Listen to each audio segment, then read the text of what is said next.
And good evening, everybody. Thank you for joining us, and welcome to Game Night on the Region Sports Network. We come to you tonight from Lake Central High School in St. John as the Region Sports Network presents live video coverage of the Indiana High School football season as the Michigan City Wolves come into town to take on the Lake Central Indians. Michael Brenner here on site calling the play-by-play, and Steve Pachalski alongside me doing the color analysis. Steve, first off, good to be working with you. Yeah, nice to meet you, Mike, and first time for the year, and hopefully we have a good game to call tonight. Should be a fun one here. Homecoming night, homecoming festivities, always a fun time here at Lake Central High School. The teams are about to take the field here in just a few moments, but man, oh man, you got two teams that kind of, in a lot of ways, going in different directions. For Michigan City, obviously coming off a loss last week, but you've gotten to see them quite a few times this year. This is a team, in my opinion, kind of trending in the right direction. Maybe not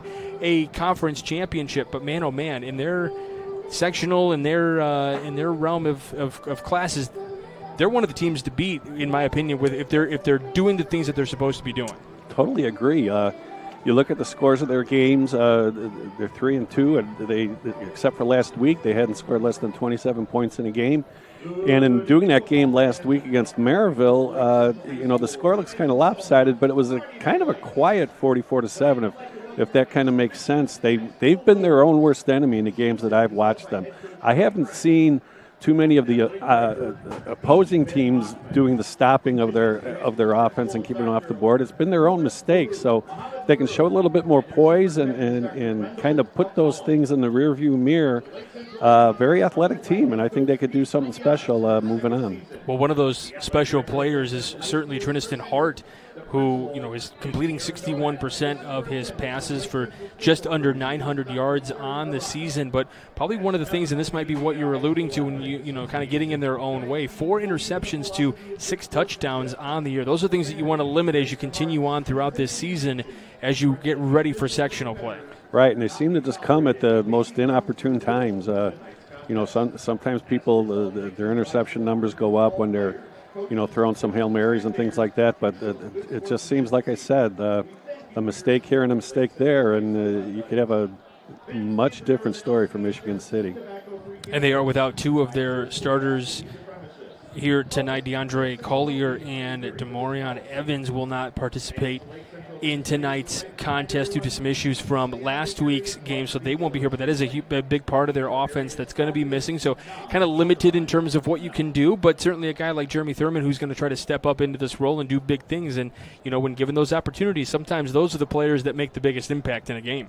Yeah, and they're gonna really miss those two. Part of the problem against Maryville last week was letting the pass rush in and not giving the QB enough time to throw, and the only long connections were to Collier, so it's going to be a big miss for them tonight. So Thurman has had 50 carries this year for 317 yards. So certainly the bulk of the yards in terms of, I'm just going based on depth chart, but so Thurman certainly carrying a lot of that load for the running back position. So the running game shouldn't be impacted too much, but he's nobody behind him necessarily on the depth chart. There will be, obviously, but maybe that person who was behind him that he kind of could count on if he needed a breather in a game, not to his credit at this point, or not going to be behind him in that depth chart. So he's going to be carrying a lot of that load, I would imagine, if the passing game doesn't work out tonight for Michigan City.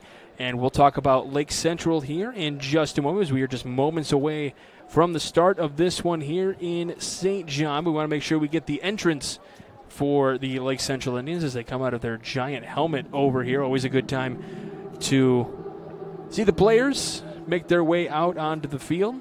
So we'll stick with this one here, and Lake Central will be led by Cam Reddick at the quarterback position tonight on the offense, completing 42% of his passes for just over 400 yards. And one of the, for Lake Central, though, it seems more of a ground and pound kind of game because you got Jacob Turley running the ball for 54 rushes. Cam Reddick can certainly rush. He's got the 66 rushes as well for over 400 yards. So he's got about even in terms of passing yards and rushing yards. Right, and I think with the multiple offense, like they try to run, try to spread the ball around. you're going to have to work in that passing game and try to take some pressure off of that run game so teams just can't load up the box. He's been really impressive. I got to see him in a scrimmage matchup against Andrean. Certainly a force to be reckoned with in the senior quarterback Cam Reddick for Lake Central. One guy to keep in mind as well as behind him in the depth chart is Wes Lalich, who's had a decent season so far, completing about 54% of his passes, but certainly something that he's kind of still growing into this role as a quarterback and playing on Friday nights. Yeah, and that's something that I was going to say when we were still talking about Michigan City. But this time of the year, freshmen are kind of sophomores, let's say. And sophomores have got a few more games under their belts and that. So at this point, you have hoped to find those people behind those number ones that can help you should somebody get hurt or just to be able to spell some of those starters and become a little bit more multiple in your offense and defense. So we are awaiting the entrance for the Lake Central Indians and the Michigan City Wolves. As both teams are in their respective lineups getting ready to be introduced. As we are here at Lake Central, the burial grounds here in beautiful St. John. Fans filing in, as we mentioned, homecoming night as Lake Central takes the field with the LC flag along with Old Glory as well.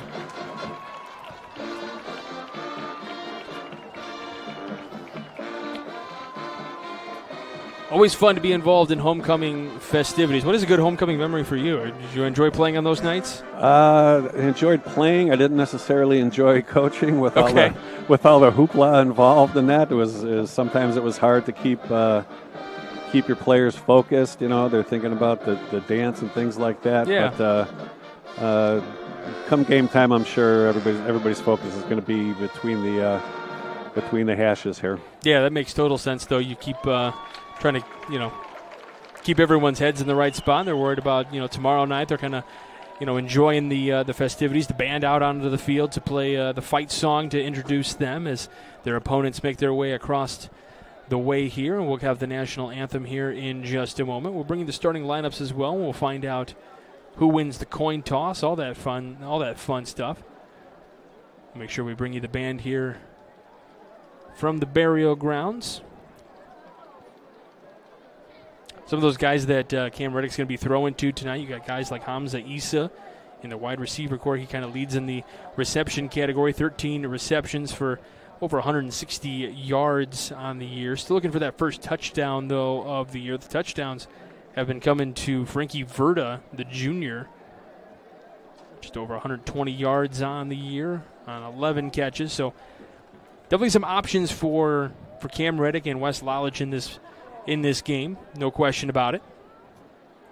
Yeah, and again, as I mentioned earlier, you try to be multiple, but sometimes when you find something that works and keeping the ball on the ground has seemed to work for them most all for these first few games, and let's see if that holds true as we move forward.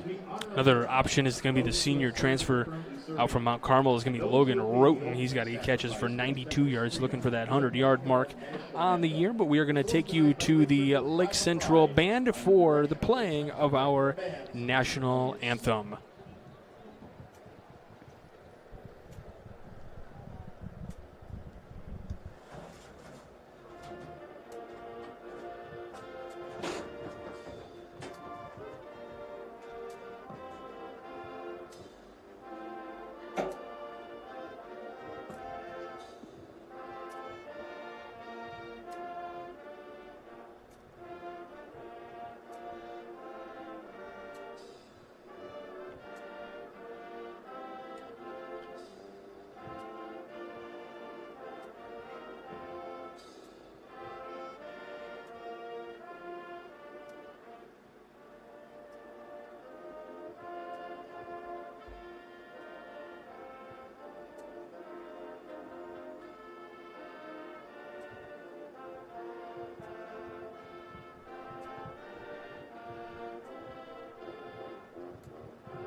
Great job, as always, by the high school bands as they put on the national anthem.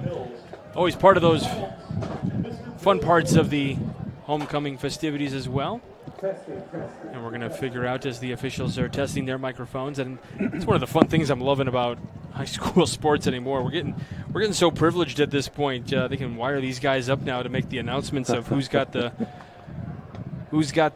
penalties and all that fun stuff. Yeah, until they're calling out your number, then you. I never had to worry about that, but I was also never down on the field, so I was good. So we will wait for the captains to make their way out. Our game night forecast is brought to you by our friends at Economy Electric Heating and Cooling. It is a very comfortable, about mid-70s, about 74 degrees here at Lake Central. Nice breeze blowing as well. Very nice conditions for a football game. It's starting to feel a little bit more like fall. The weather was kind of been hovering around 80 today, which doesn't feel like football weather, but kind of warmish. We're getting to that football weather. So we'll be finding out who won the toss and who's kicking to what side. So Michigan City has elected to receive after winning the toss. So that's interesting. Yeah, they want to get started right off the bat. It looks like with their offense. So that forecast was brought to you by our friends at Economy Electric Heating and Cooling, keeping you cool in the summer and cozy in the winter. So we're about to have a Quintel Kickoff, the kickoff and all kickoffs presented by Quintel Incorporated, specializing in the reconditioning, repair, and remanufacturing of heat exchangers.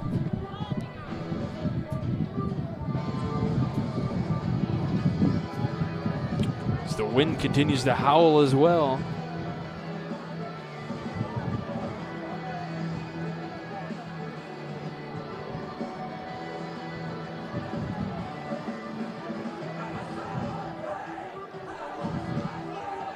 So for Michigan City,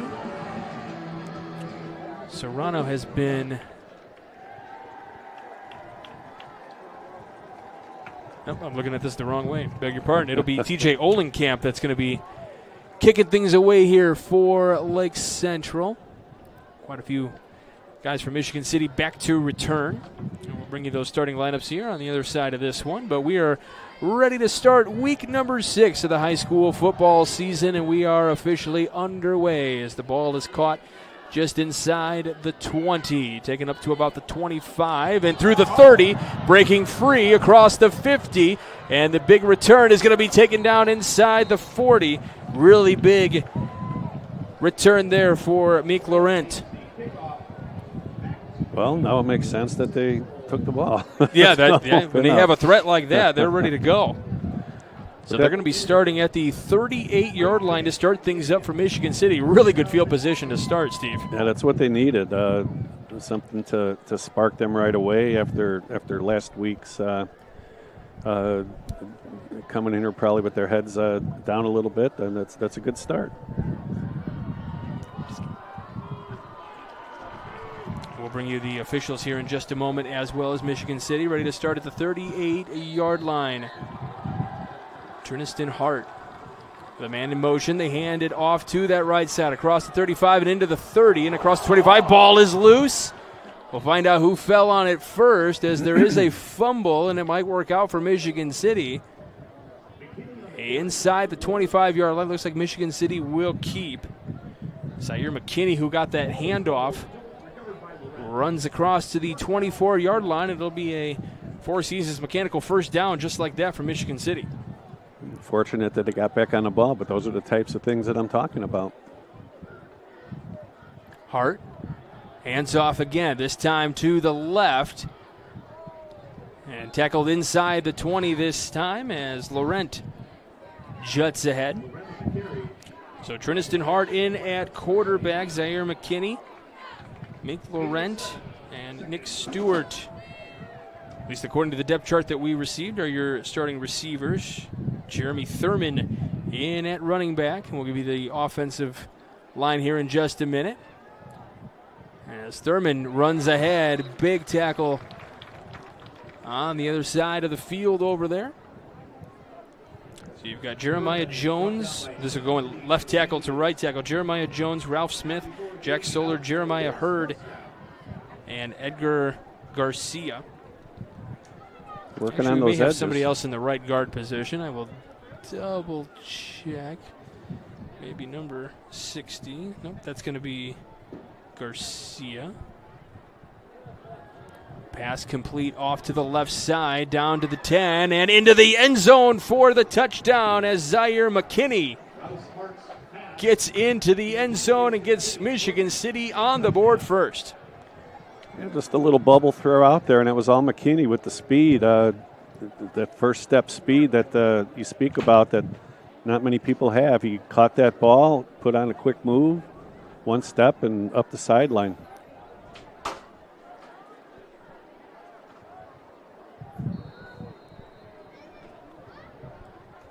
And the kick for the extra point is up, and it is good for Michigan City. So just like that, a 7-0 lead just a couple minutes into the ball game. You are watching Game 9 of the Region Sports Network, the only game in town. At Strachan Van Til, we believe grocery shopping should be simple. Now, shopping is easier than ever with our new and improved website. Find what you need fast. Browse your favorite products, add them to your cart, and check out in just a few quick steps. Choose between convenient in-store pickup or let us handle the heavy lifting. From our shelves to your doorstep, skip the lines, shop your way, and spend more time on what matters most. With our rewards program, enjoy incredible savings and personalized offers every time you shop. Shop online now at strachanvantil.com or download our app today. Hi, I'm Crowd Company's Lantern Man. If you're a contractor, it's my job to make your insurance coverage simple and affordable. Because I know time is money, I'll come to your business. Certificates and bonds are a snap. Wherever you are, whatever business you're in, we've got you covered. As Crowd Company's Lantern Man, I'm your insurance superhero. Crowd Companies, insurance professionals. Highland, Merrillville, and Michigan City. Welcome back to Game Night here on the Region Sports Network. This is a Quintel kickoff. This kickoff and all kickoffs are presented by Quintel Incorporated. Picked up far side of the field and taken down inside the 15 on the return for Lake Central. Jaden Carpenter Mansfield on the return. It'll be picked up at the 14-yard line for Lake Central. Certainly not that same spot that Michigan City got to start. No, Michigan City seems fired up. It's good to see them coming out like that and starting quick and inside the 15-yard line. Good coverage. I would have to imagine after that loss last week, there was a little extra in practice this week. I would think so. I got to talk to Coach Koulianis before the game as well. He said Lake Central also had a good week of practice as well after that loss to LaPorte last week. Snap under center for Reddick as the ball is handed off to Turley. He'll get across the 20 and up to the 21-yard line. So second down and about 3 coming up here. Good pickup there for Turley on this one. A good start with the off-tackle play. Got about 7-8 yards. You always like second and short. It opens up more plays, I would imagine. Yes. They run or look at making a pass.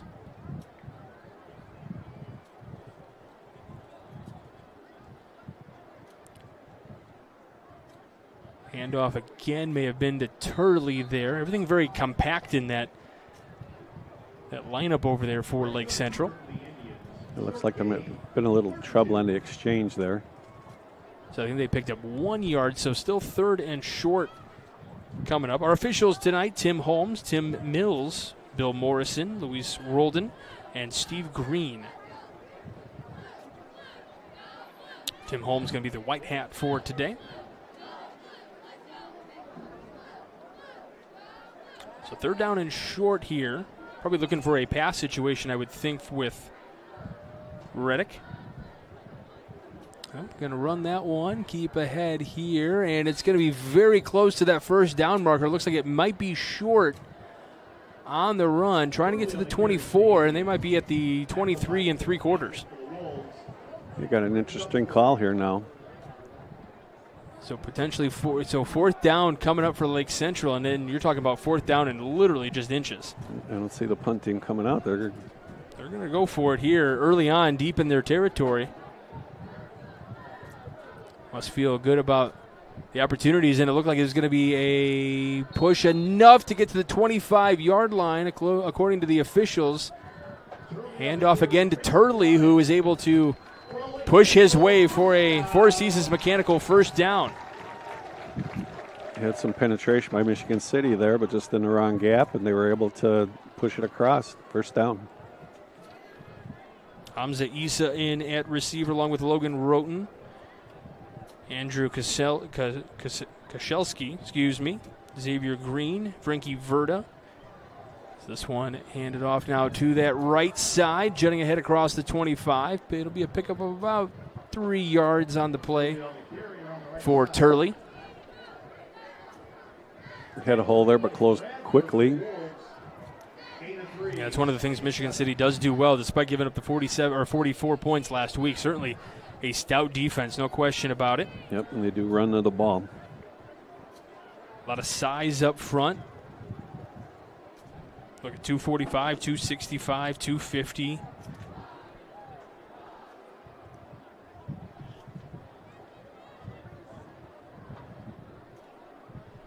Snap. Handoff to the left side at this time. It wasn't to Turley, and still pushing his way through.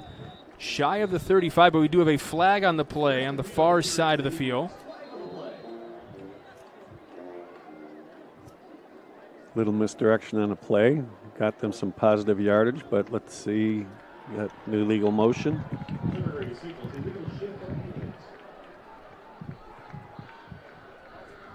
I thought I saw number 49 maybe on that run, so Malcolm Hill potentially on the run for Lake Central.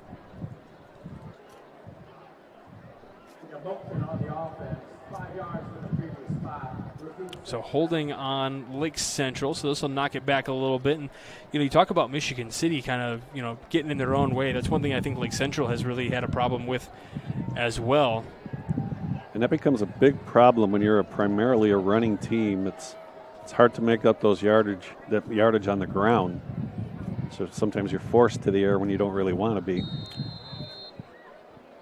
Lucas Rocky in at left tackle, Matt Kafka in at left guard, Colton Mines the center, Will Sandoval the right guard, and Jace Luther the right tackle for Lake Central.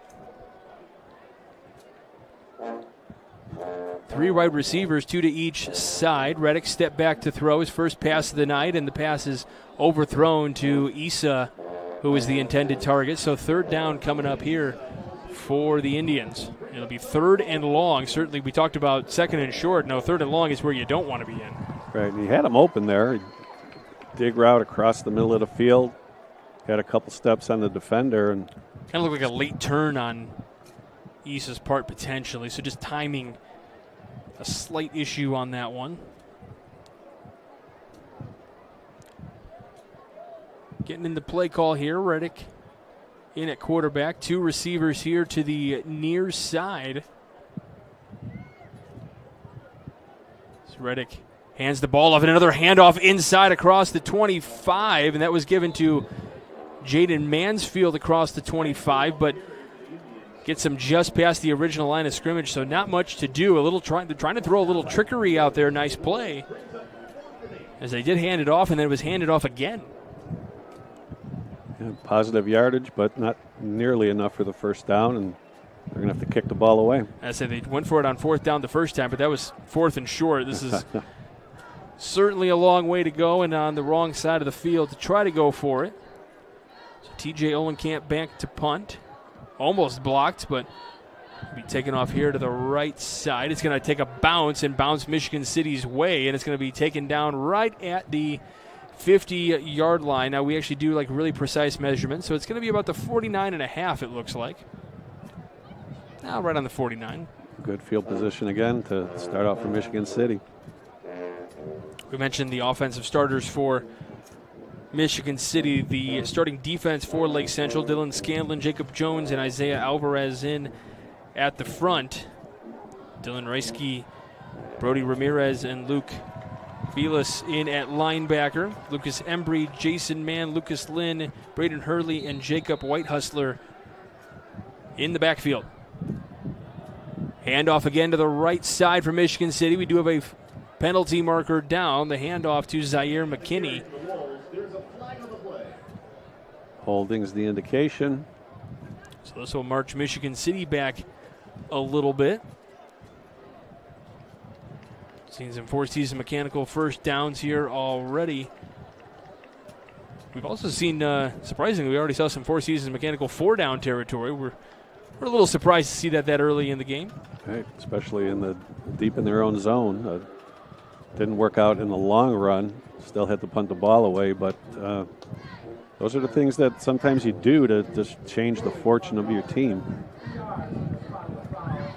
Visit regionsports.com, Facebook/Region Sports Nation, Instagram and Region Sports Network, YouTube for this week's Home Improvement Top 10 presented by Enigan-Berg Exteriors. You can find them on the web at ebergexteriors.com. Always a fun conversation to have as Hart throws that one to the right. Pass is caught by McLaurin on the far side of the field near that first down marker, but it's going to be about a yard short.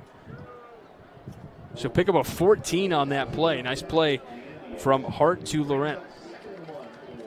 Yeah, nice ball. Got him as he cut out of his break on the comeback and got almost all those yardage back from the penalty. Handoff for the first down. We have a penalty marker late in this one. This one coming in the backfield as the handoff was to Thurman. So he got to about the 40, so picked up the first down yardage that he needed, but we have a flag.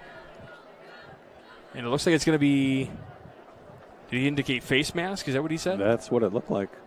So face mask on Lake Central, that's a costly penalty there.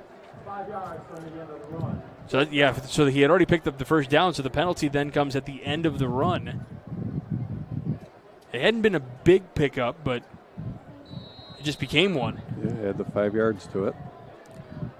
Two receivers to each side. Hart trying to air it out to the left, and nothing doing here on the near side. That was Cam Reddick in on the coverage there on McKinney. Real good coverage by Reddick. Had him step for step. Ball thrown out, though, where he was hoping the receiver would run underneath it. Certainly one of the things Reddick wanted to do this season was play both sides of the ball. Talented either way you look at it. Hart hands this one off. Run to the left side, running to the edges. As Laurent spins down at the 30-yard line. So it'll be 3rd down and 5 coming up here. Lake Central looking for a big stop. Michigan City looking to get a few more points on the board here. Michigan City obviously trying to get the ball out on the edge, and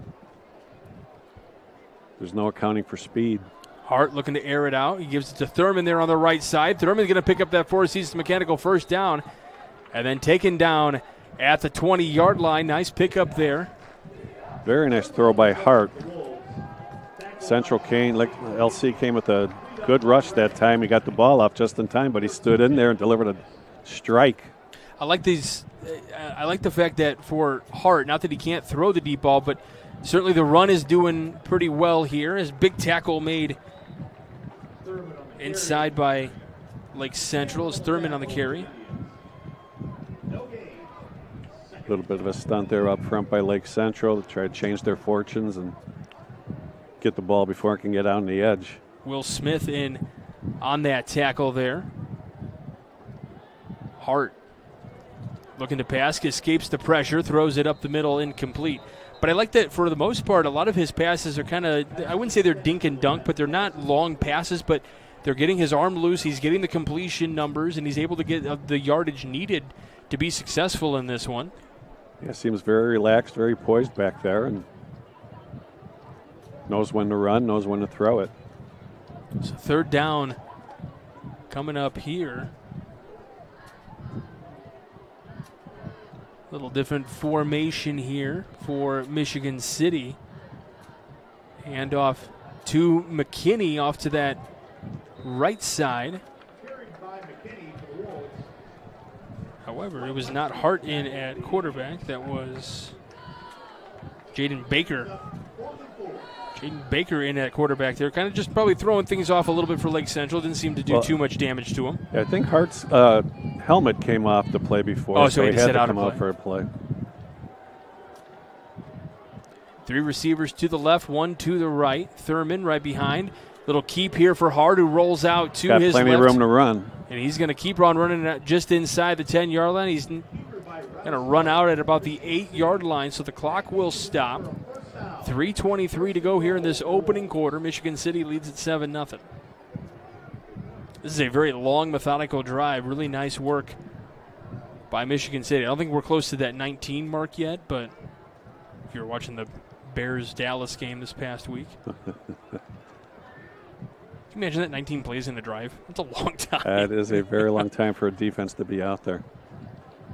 That not only wears on you during that drive, but that sets you up for the rest of the game to be tired. It's a long time for the offense to be out there as well. Handoff inside for Michigan City. As Daquan Fields had that handoff, getting in on the action in the running game for City. I don't have the exact numbers. I would imagine this has got to be close to the 10th play of the drive. Does that sound right to you? Sounds right. Hart awaiting the play calls here. Play clock down to 10 at this point. And the 3 wide receivers to the left side, 2 to the right side this time. Man in motion now, looking to that right side. They give it to that man in motion who drops it. And there was definitely some effort there to try to take that ball away. Damon Thomas couldn't corral that one. He was the one in motion for sure that had to turn around quickly. It might have been, we talked about a timing issue earlier, just a little quick on that throw before he turned around. Yeah, I don't think he got his shoulders all the way around, so that ball kind of sailed out a little bit.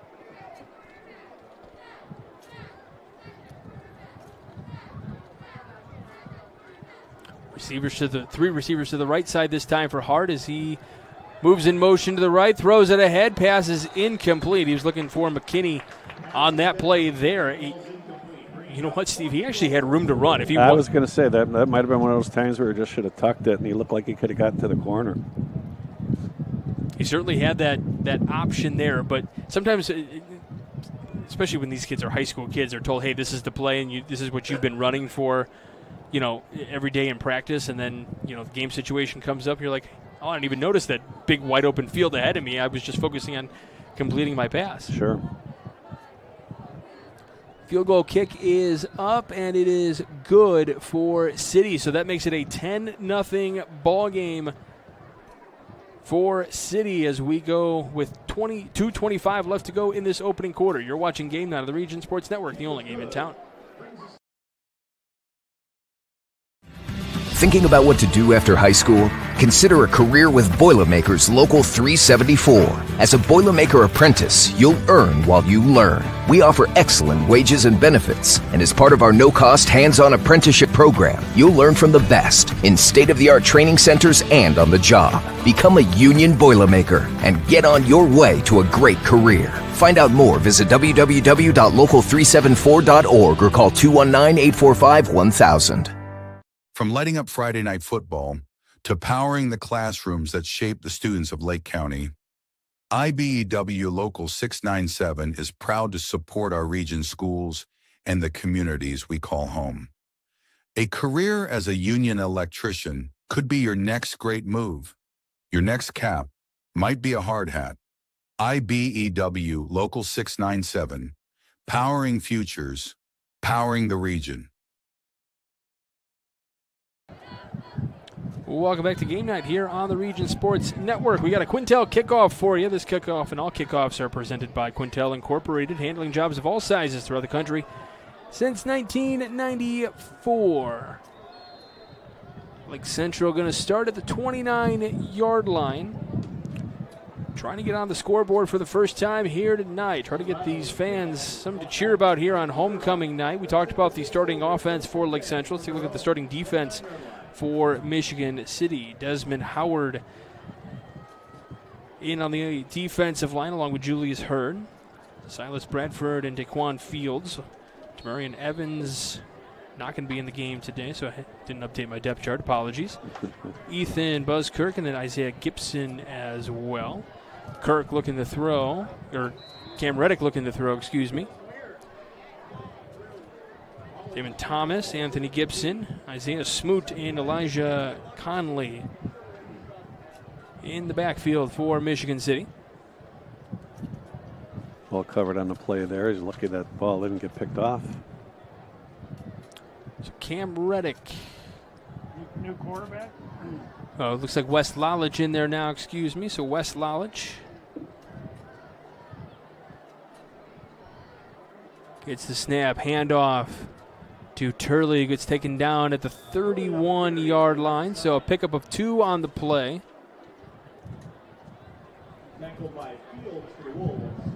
Wes Lalich, the sophomore quarterback for Lake Central. For Lake Central, dude, like to, if no points, you'd like to be able to at least flip this field a little bit. Yeah, if you were able to punt it and try to pin them down inside of at least the 30, I would guess. Right, but from here, unless you have a booming leg, you're not going to change field position too much. You'd like to at least get a couple first downs. Turley in motion. Lalich looking to throw. Finds Turley in the open space on the far side of the field. There's the room you're looking for as Turley is taken out of bounds.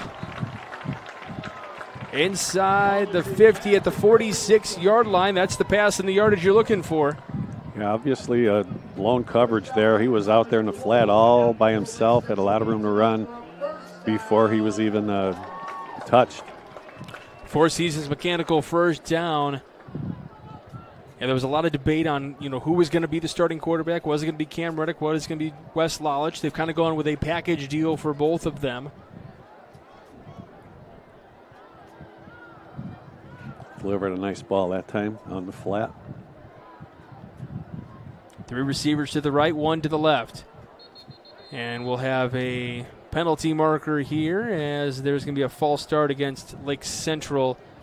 Does it look like Lalich wanted to hand it off to Turley?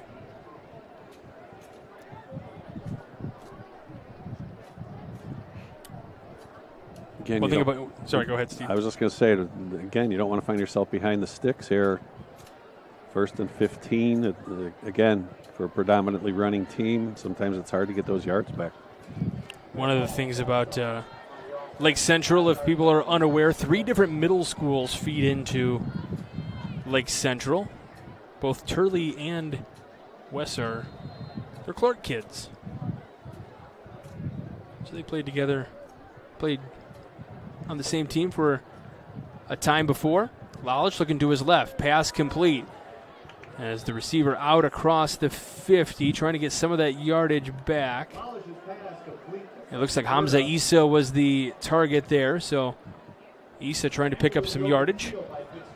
The play looked good when it started, but again, Michigan City quick to the ball. So it kind of feels like maybe they have a read on maybe some of these. Obviously, just watching film and having a good scouting report, kind of know exactly where they need to go on some of these plays. Right. Because like you said, these windows are closing quickly. Very quickly. Lalich rolling out of the pocket. Running for his life, throws on the run, passes complete on the near sideline out across the 30, finds Logan Roten. Big completion there, the sophomore to the senior for Lake Central in this offense.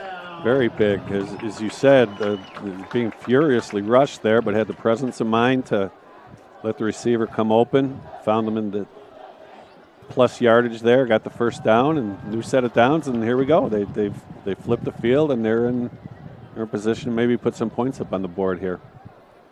Just saying, Logan Roten's also a Clark kid.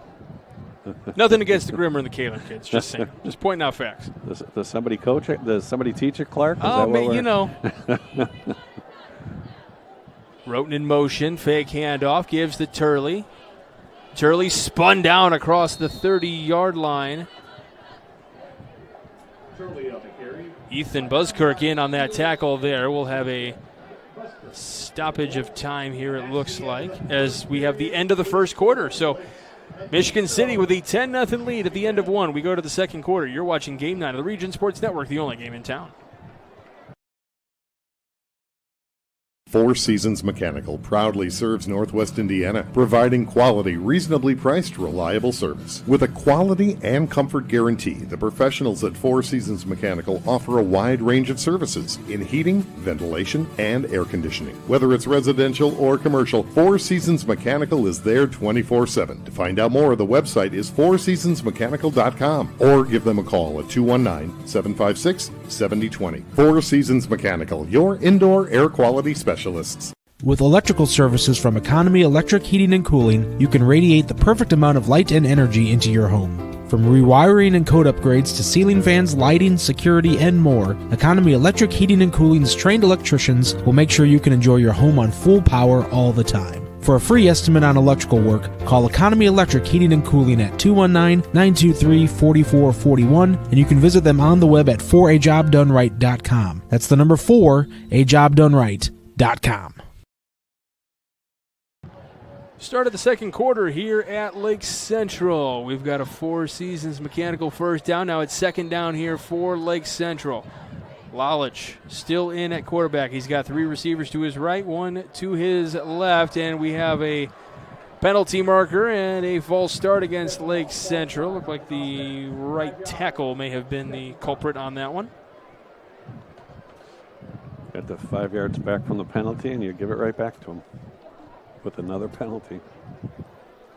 And so you talk about, these the mistakes and trying to minimize those. There have been some costly ones for Lake Central, that's for sure. And now the receivers are to the left side of Lalich.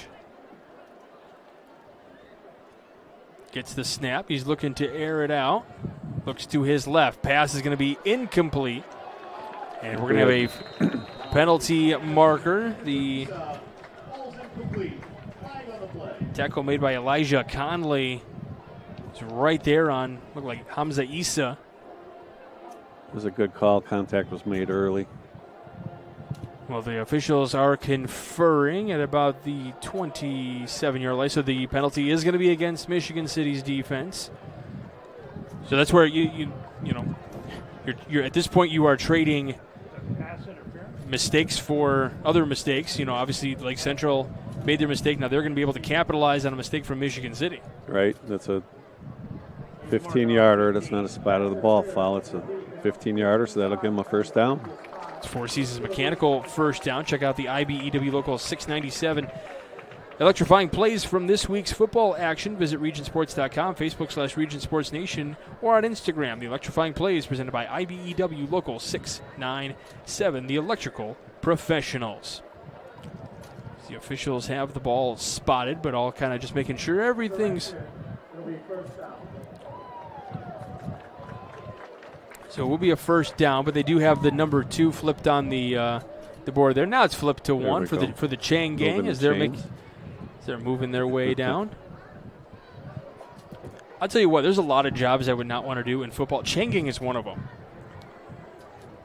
For the sole reason you kind of have to run, you have to have these spots right, and if you're not, like on the measurements, then people yell at you, and right. I just don't want the confrontation. Just make sure you don't move until they tell you to move. Right. Just stay stationary. Take the hit. Hand off to the left side. Running ahead and spun down. Get some early motion there for LC, and I think it affected the play and allowed the outside linebacker from MC to come right down and sniff that play out before it could get any more positive yardage out of it.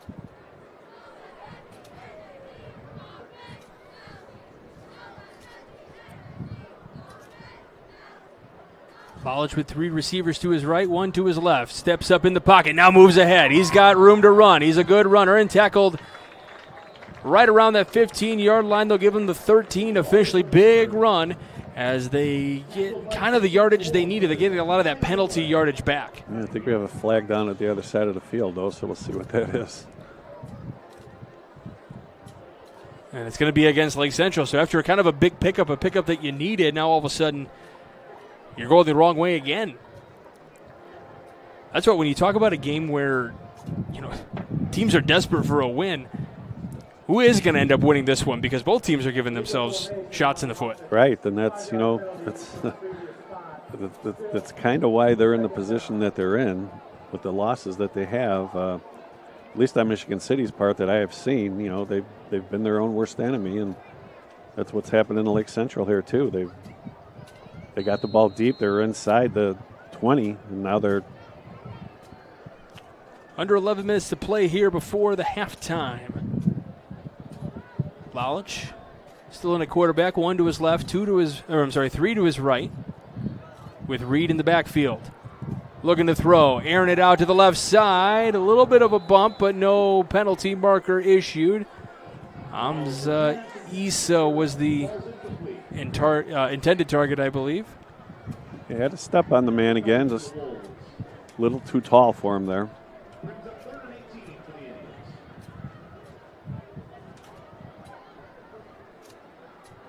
May have been Frankie Verda, beg your pardon. May have been Frankie Verda that intended target there. 6'5", It's better than the other way around, right? What the kids are saying? Yes. I won't say it. Lalich stepping up again, looking to throw. He's going to be taken down and sacked at the 30-yard line.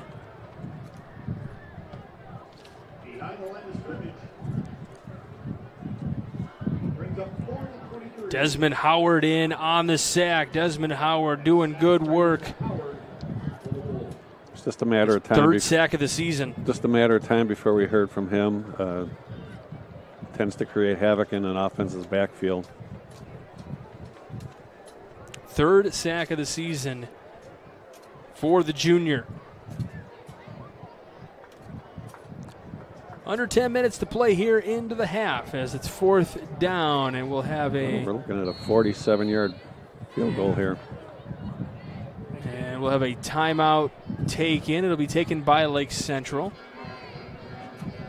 Stay with Region Sports after the game as we send it back to the Centier Bank studio. RSN will recap all of tonight's action from around the region. All from the Centier Bank studio over at the Athletic Performance Factory. Really nice digs over there. I don't know if you've had a chance to be over there. Have not had the opportunity yet. Nice spot to spend a Friday night. Got to be there last week. As the wind continues to howl here. Lake Central picking up into our microphones. But beautiful night overall weather-wise here at Lake Central. You can't ask for a better evening around Northwest Indiana for this great game of football. As you mentioned, TJ Olenkamp in for a potential 47-yard field goal. I believe his long this year. He's 4 of 4. His long is 35. According to Max Preps. 40, how many? So 47. The kick is up, and it is going to be short on the field goal attempt. I believe it was tipped because it didn't get very high in the air. I believe it got tipped there at some point, which obviously kept it from sailing any further. Yeah, but that's the problem with those longer field goals. You have to hit them kind of low to try to get the distance on it, and got a finger on it. So 9:43 to go here in this second quarter. Michigan City will take over. And you talked about wanting to pin them back a little bit. Well, this is one way to flip that field a little bit. This will be the worst field position to start a drive for Michigan City tonight.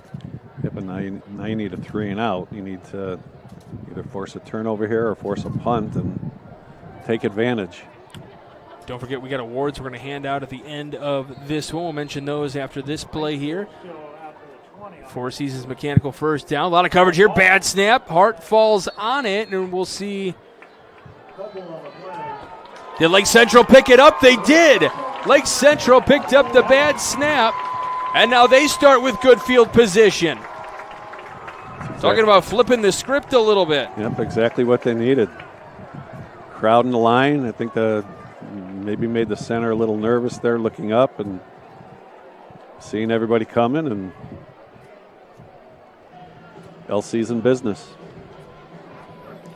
So LC will have an opportunity here to try to get on the scoreboard here with 9:37. We were talking 3 and out. How about just one bad snap? Hey, Cause a bad snap. That's even better. Michigan City, though, they're looking for a 3 and out, trying to keep the score right where it's at. So just when the defense thought they had a chance for a breather, now they're right back out there. They got the stop they needed the first time. Lalich back in at quarterback.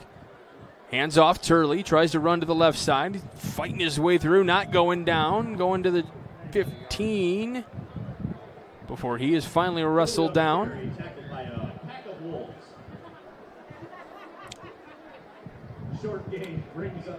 Jeff Rohde, the PA announcer, could not help himself in making a pack of wolves joke. He got a little chuckle from the crowd here. We did hear the chuckle from the. You could even hear as he went to go announce the next play, he was even chuckling himself. Jeff Rohde, good people here at Lake Central. I believe I think he's at his 30th year teaching. Pretty impressive. Lalich stands on the 20-yard line. Ball sits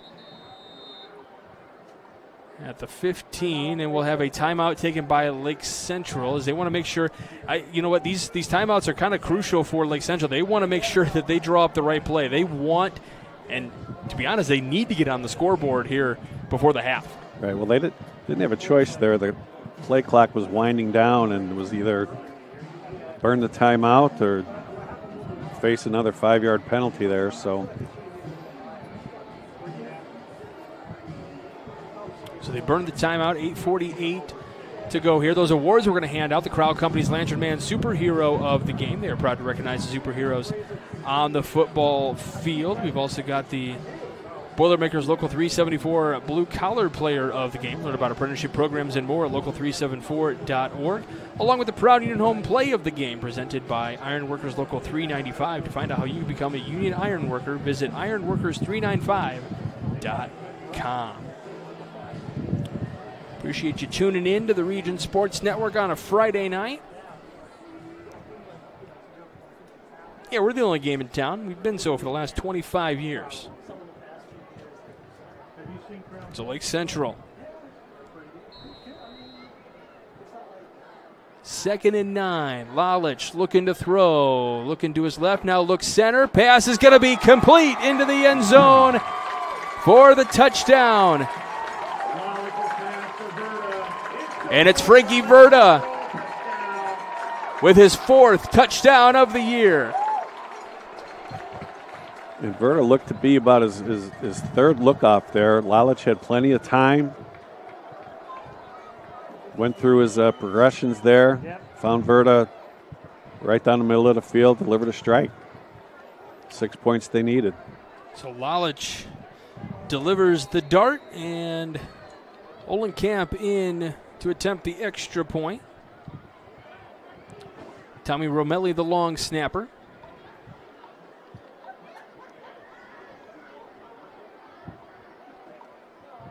Kick is up, and the extra point is good. So Olenkamp helps make it a 10-7 ball game with 8:42 left to go in the opening half. You're watching Game Night right here on the Region Sports Network, the only game in town. Earn while you learn from the best hands in the business. The Bricklayers Allied Craftworkers for Indiana, Kentucky Apprenticeship. That's right, this is a paid apprenticeship. I'm getting an education while learning a trade and getting paid for it. The thing that surprised me the most about this apprenticeship program is the respect I have received after the proper time and training. Classes start soon, so apply now. There are training centers throughout Indiana and Kentucky. We are the Bricklayers and Allied Craftworkers for Indiana, Kentucky Apprenticeship. The best hands in the business. Calling all current and future homeowners in the Northwest Indiana area. Whether you're buying or selling, Brent Wright is here to make your real estate journey smooth and successful. With years of experience, personalized service, and a deep knowledge of the market, Brent will help you find the perfect place or get the best deal for your property. Call today at 219-406-7195 and take the first step towards your real estate goals. Contact Brent Wright the right way to buy and sell real estate.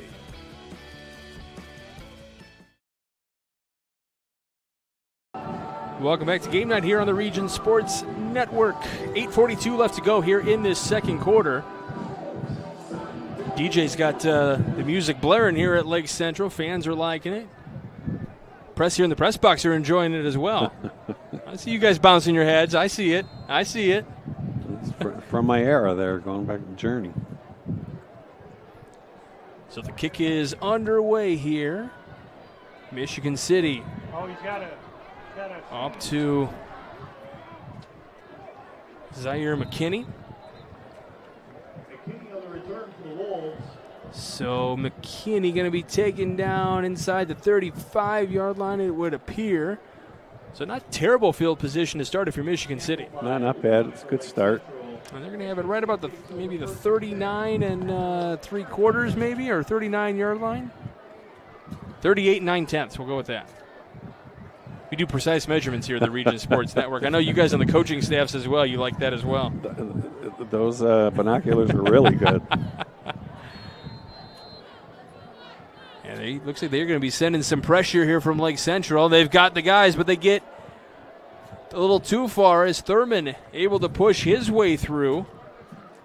They got a little too overzealous maybe and got a little too far. Yeah, overrun the play, and there's danger there that it's a whole lot of green there to run on. Thurman was taken down, so it'll be 2nd down and 6 coming up here, so pick up a 4 on the play, but Lake Central was trying to send the blitz.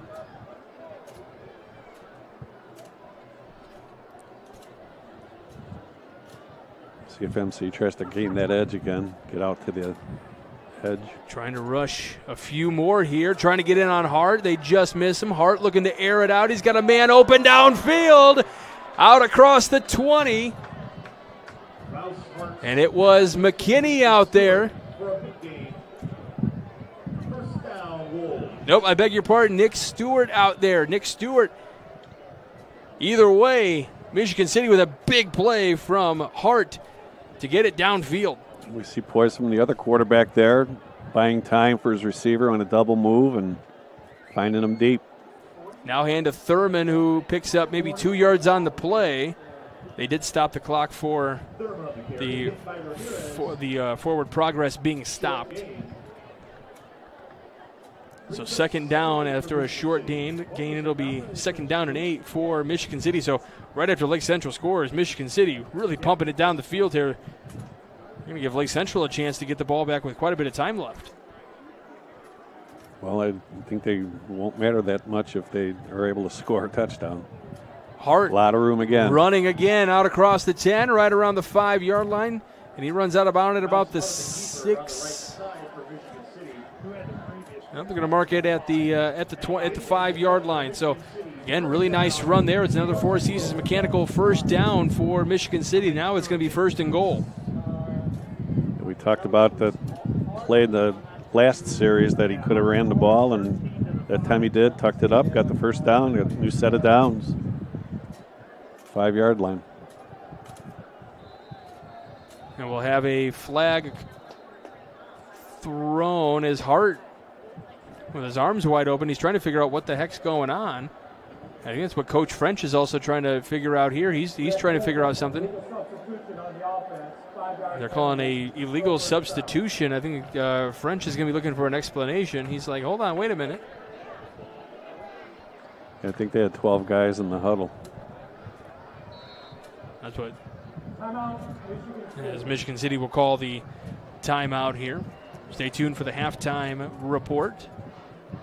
Steve's going to break down every single play. We're going to get him a telestrator and everything.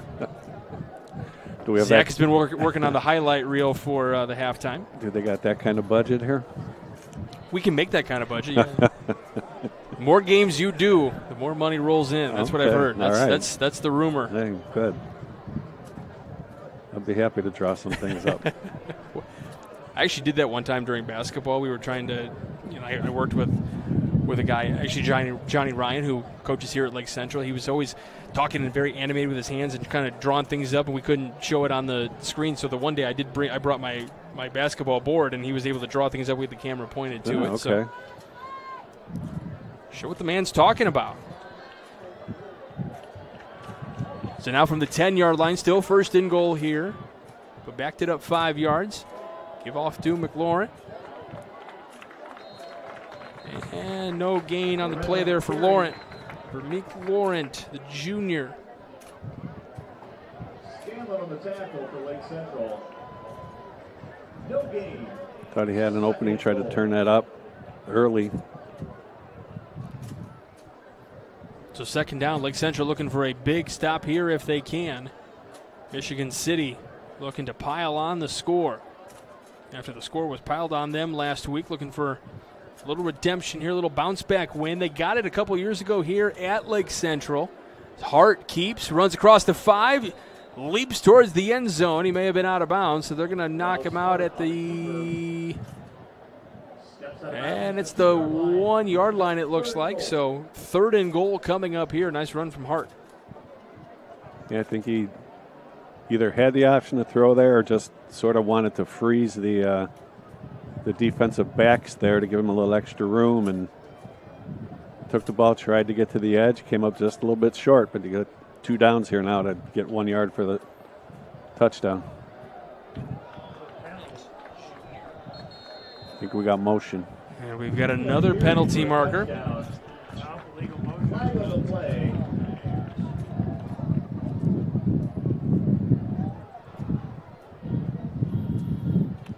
So knocking it back yet again. Great night of coverage on the Region Sports Network for you. Got that multicast view going as well. Plenty of opportunities to watch plenty of games here. I think we got 4 games tonight. We're around the Duneland Athletic Conference. I think we're at Calumet as well. Justin Cole's happy about that. It's homecoming night over there, too. So Hart, a couple of receivers to his right. He's looking up the middle. Pass is complete and into the end zone for Michigan City. Jeremy Thurman makes the catch and makes it into the end zone. Again, a lot of poise there shown by Hart. LC was bringing the linebackers. They were in his face. He stood up there, little jump pass.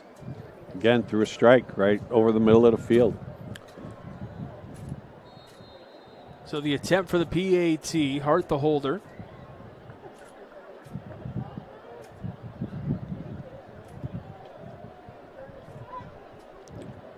And the kick is good for the point after attempt, which makes it a 17-7 ball game. 6:36 left to go in the opening half. You're watching Game Night on the Region Sports Network, the only game in town.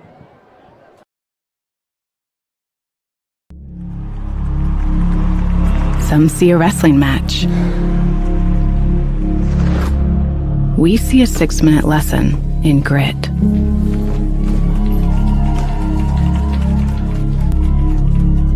Some see a coach sending a runner home. We see a mentor guiding a student athlete into the future. Proud to keep education in front of athletics since 1903. Flip the switch, a light turns on. Press the button, machines and instruments come to life. Touch the screen, communicate with the world. Simple tasks, guaranteed results, every second of every day. That's the power of power. And that's the power brought to you by the NECA contractors and electrical workers of Local 531.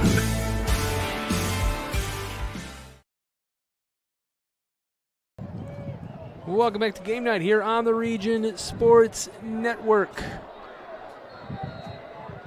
Lake Central trying on the return. Nice play for Michigan City to prevent a big return for Lake Central. But that kickoff and all kickoffs are presented by Quintel Incorporated, handling jobs of all sizes throughout the country since 1994. Again, Lake Central finds themselves inside their own 20 again. 1994, was that the year they went down to state, or was that the year after they went down to state? That's before my time. Before your time, okay. I'm going to research this. I was still. Get the research staff on this.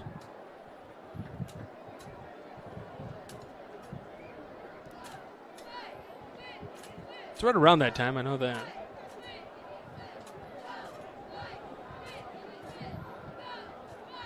So Lake Central takes over at their own 19-yard line. Had a nice drive the last time out to get that score. Would like to do something here. We were kind of talking, do you kind of use that 6 minutes, or do you try to score quickly? Lalich in at quarterback, looking to throwing it down the field. Pass is caught at the 50. It's a foot race, and here goes the receiver into the end zone. It's Frankie Verda again. There's your answer.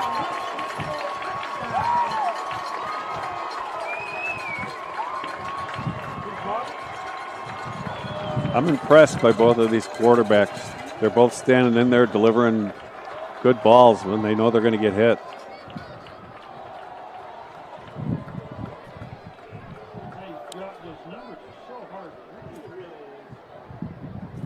So Frankie Verda picks up his 5th touchdown of the year. Number 3, Rotten.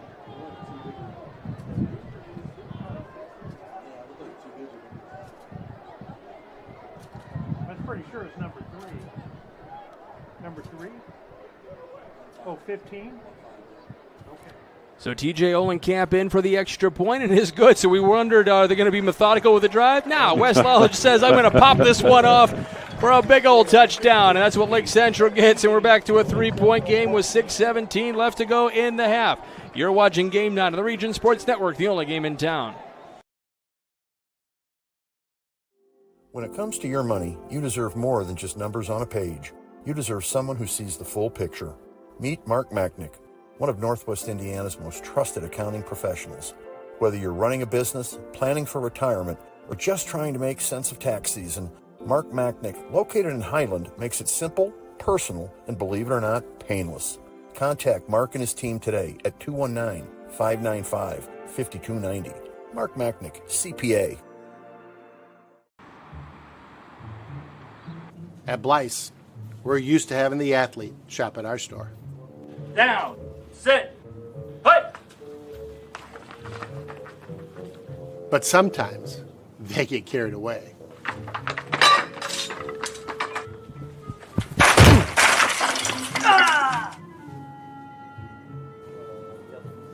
Blyce, this is where the athlete shops.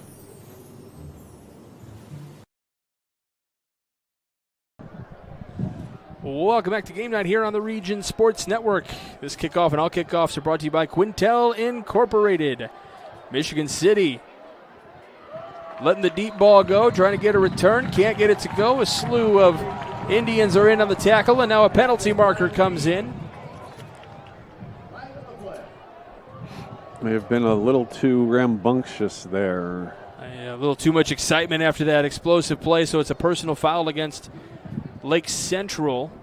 So they had gotten the stop at about the 25-yard line, so now that's going to add quite a bit of yardage onto the end of that play. Yeah, we showed you that replay. We showed you that replay a little bit ago. Wes Lalich was getting hit as he threw, so he's standing back and throwing that one into the air before he finds Frankie Verda for the over 80-yard touchdown. That was impressive. He said, I'm willing to take the hit if we get the touchdown. We'll trade that.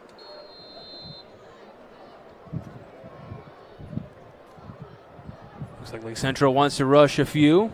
Pass is complete off to the right side, and Thurman taken down across the 40. And he's taken down at about the 45-yard line, so Thurman Thurman having a really good night here for the Wolves. According to the depth chart that I had received, he was second on it. It was Evans who was the leading running back, but certainly the yardage has come to Thurman more so this season, over 300 yards on the ground. And Thurman couldn't get anywhere. Good stop by the LC defense. Yes, that was basically the entire defense in on that stop. If he had gotten rid of it and thrown it to anyone else, that probably would have been a touchdown because nobody was going to be in the backfield. So 3rd down and 4 coming up here for Michigan City. Ball on the 45. Keep from Hart. Hart going to be taken down.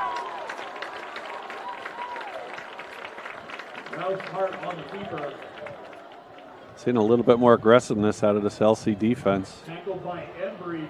Lucas Embry in on the tackle, and he was pretty excited about it. Embry, the senior. Another Clark kid. Forcing a punt with plenty of time left. Yeah, Lake Central has a chance to potentially get this ball back if there's not a little trickery here from Michigan City, which, I don't know, in the high school game I feel like you always got to be ready for that, and Lake Central's going to get called for a penalty here for having too many men on the field, unless they had called timeout, which may have been the case, because there was somebody running off for Lake Central as the ball was being snapped. So I just heard a whistle. Did you see I didn't see a penalty mark. I believe a timeout has been called by Lake Central. I believe they got the timeout before anything else was called. called. That's it. I don't. The officials are conferring to see if there was anything, and I think that's what Coach French is asking. He's like, hold on, wait a minute. So we tried to call a timeout, and you threw the flag on us when we had 12. Yeah, for the illegal motion, yeah. I'm not going to lie. I think that's a legitimate argument. I think so. I mean, it just depends on when the official gets to blow the whistle, when they get the signal needed. Well, I think the difference there is the LC defense never huddled. And we have 12 in the huddle. Here's the snap. Here's the punt.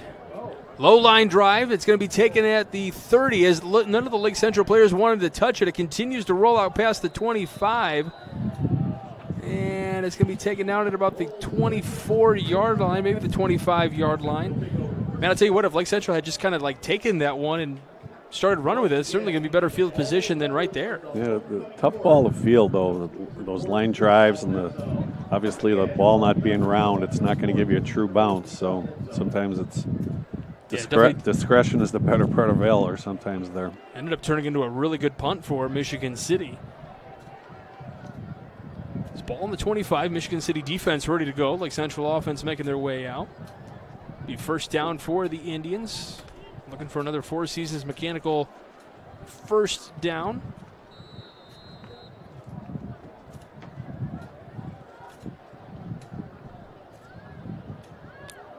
Three trips to the left, one to the right for Lalich.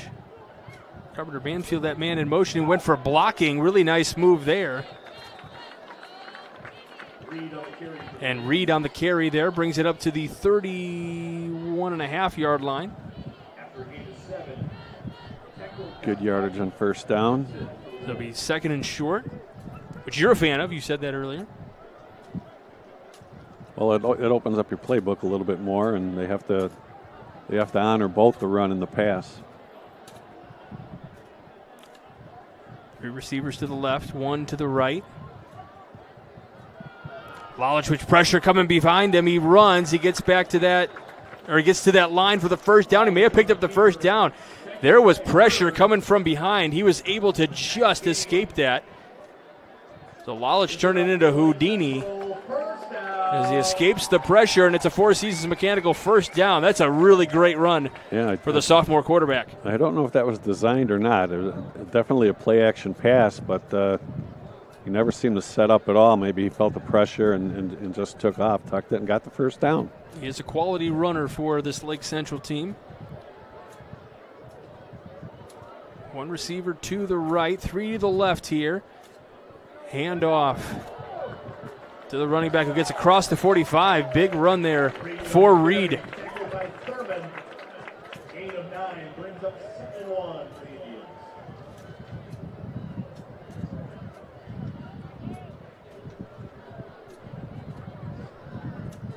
So it'll be 2nd and short again, 2nd and 1 this time for Lake Central. Moving the ball pretty methodically here.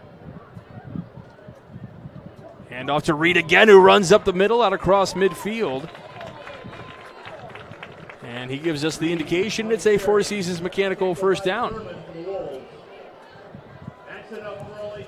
The Four Seasons Mechanical first down brought to you by Four Seasons Mechanical in Maryville, your Northwest Indiana heating and air conditioning specialists.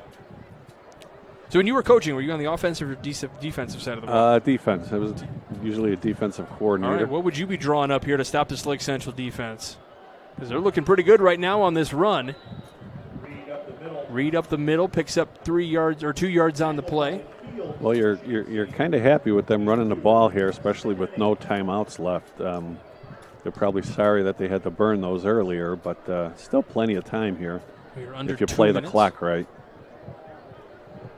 Still under 2 minutes to go here in this opening half. Lalich waiting for the signal to come in from the sideline. Looks to throw, feels the pressure, looks down the field. Pass is going to be out of bounds. He was looking for Issa. No, Frankie Verda, I beg your pardon. Had some pressure on him again there and putting the ball where only his man has a chance for it. Do you like the throw on the 2nd down, or did you want to pick up maybe a few more yards and then maybe try to throw on the short 3rd down? Well, again, with the time on the clock, I don't know that you're fooling anybody by throwing the ball. Because you're trying to get it down the field. At this point. But, yeah, you'd like to get the first downs, and without those timeouts, you got to throw to the sidelines and hope you can get out of bounds. Lalich feeling the pressure. Pass is complete and taken down. Cam Reddick, actually, the receiver there. And he caught it. It's going to be a gain of about a yard, and they're going to stop the clock. And Michigan City with the timeout. So 4th down coming up here for Lake Central. The question is going to be, is this Four Seasons Mechanical 4-down territory for Lake Central? I would have to guess with a minute 27, why not? I mean, I know it's a long 4th down. Is this something that you would? No, I think with the score this tight and you've been moving the ball, and you're going to be getting the ball to start the second half as well. I don't think you want to give Michigan City, you want to make it as tough as you can for Michigan City to score. They still have it's probably why they called a timeout here to try to conserve some time here. And this does give Coach Pete Koulianis an opportunity. If you got something deep in the playbook for a situation like this, a little trickery. Like in high school, you've always got to be ready, but it looks like we may have a punt situation. Yeah, I think that's the right call. TJ Olenkamp. I don't know. We didn't break down the high school numbers, what they say on 4th down here. Not sure what the Vegas odds were, but. So Olenkamp has the kick blocked. And it bounces back to the left. Ball is loose. Who's going to fall on it? It's still loose. Who falls on it? Looks like it's going to be Michigan City that falls on it. That entirely broke Michigan City's way. The blocked punt, the loose ball, and it rolled in the direction of where Michigan City had to go. Yeah, I don't know what happened on the snap there. The snap looked very, very slow, almost an arc on the ball there, which gave Michigan City time to come off the edge and block the punt. They had come close on one before, so they're in business here. Plenty of time on the clock. So Michigan City certainly, as you said, in good position. Hart in at quarterback. What about a little trickery here with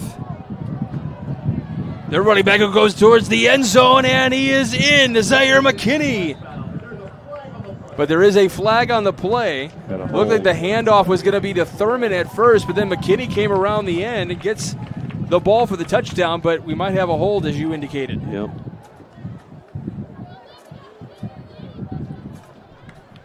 It's too bad. Leading the blocking on there was the quarterback, Hart, and the reverse.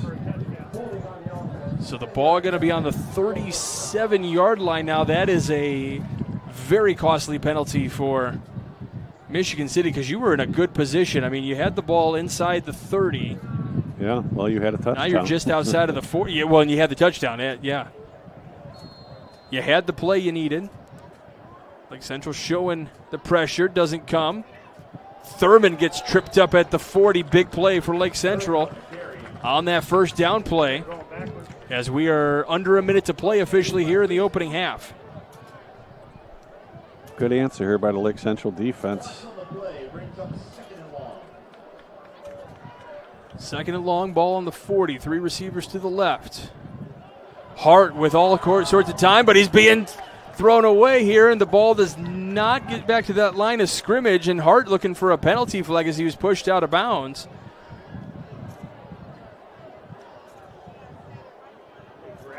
Yeah, I say that's going to be intentional grounding. The ball did not get back to the line of scrimmage, so that's going to put the ball back even further. But can you decline the penalty so that way you go to third down? Well, intentional grounding, I believe. Or is that a loss of downs? There's a loss of down with it. So. Okay. Only 35 seconds left. So just 34.9 seconds. So now all of a sudden you're on the other side of the 50. This drive has gone horribly wrong for Michigan City, unfortunately. On the offense, 5 yards penalty, 5 yards from where he was.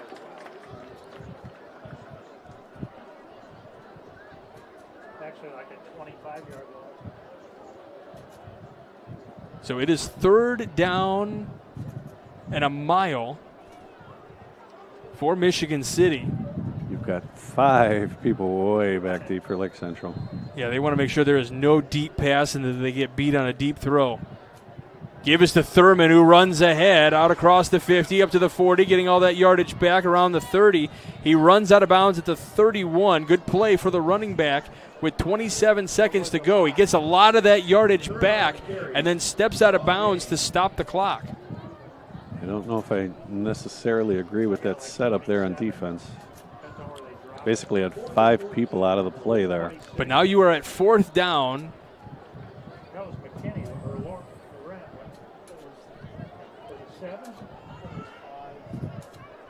So just outside the 30. Hart looking to throw. He's got time. Short pass, ball in the air. The ball falls. Incomplete. It was almost intercepted, but ball's incomplete. It essentially, no matter what, is going to be Lake Central ball. So they've got 22 seconds to try to do something crazy. Or can just take a knee and not risk an injury. I think the bigger risk is a interception or something. And like I said, they're going to be getting the ball back. Yeah, they will after start halftime. Yep, that's a good call. That's where you kind of, so you're on the side of just kind of take a knee, go into the halftime down 3, knowing you're getting the ball to start things up, draw up the good play to get going. Yeah, I'm kind of old school that way. See, I want to see something crazy. Let's get wild. As a broadcaster here, yes, you want to see things like that. See what Lalich does here. He is looking to throw. He's running out to his left. Looking to throw, and it's going to go incomplete. The ball was well past the line of scrimmage, so he was good on that one. No intentional grounding there.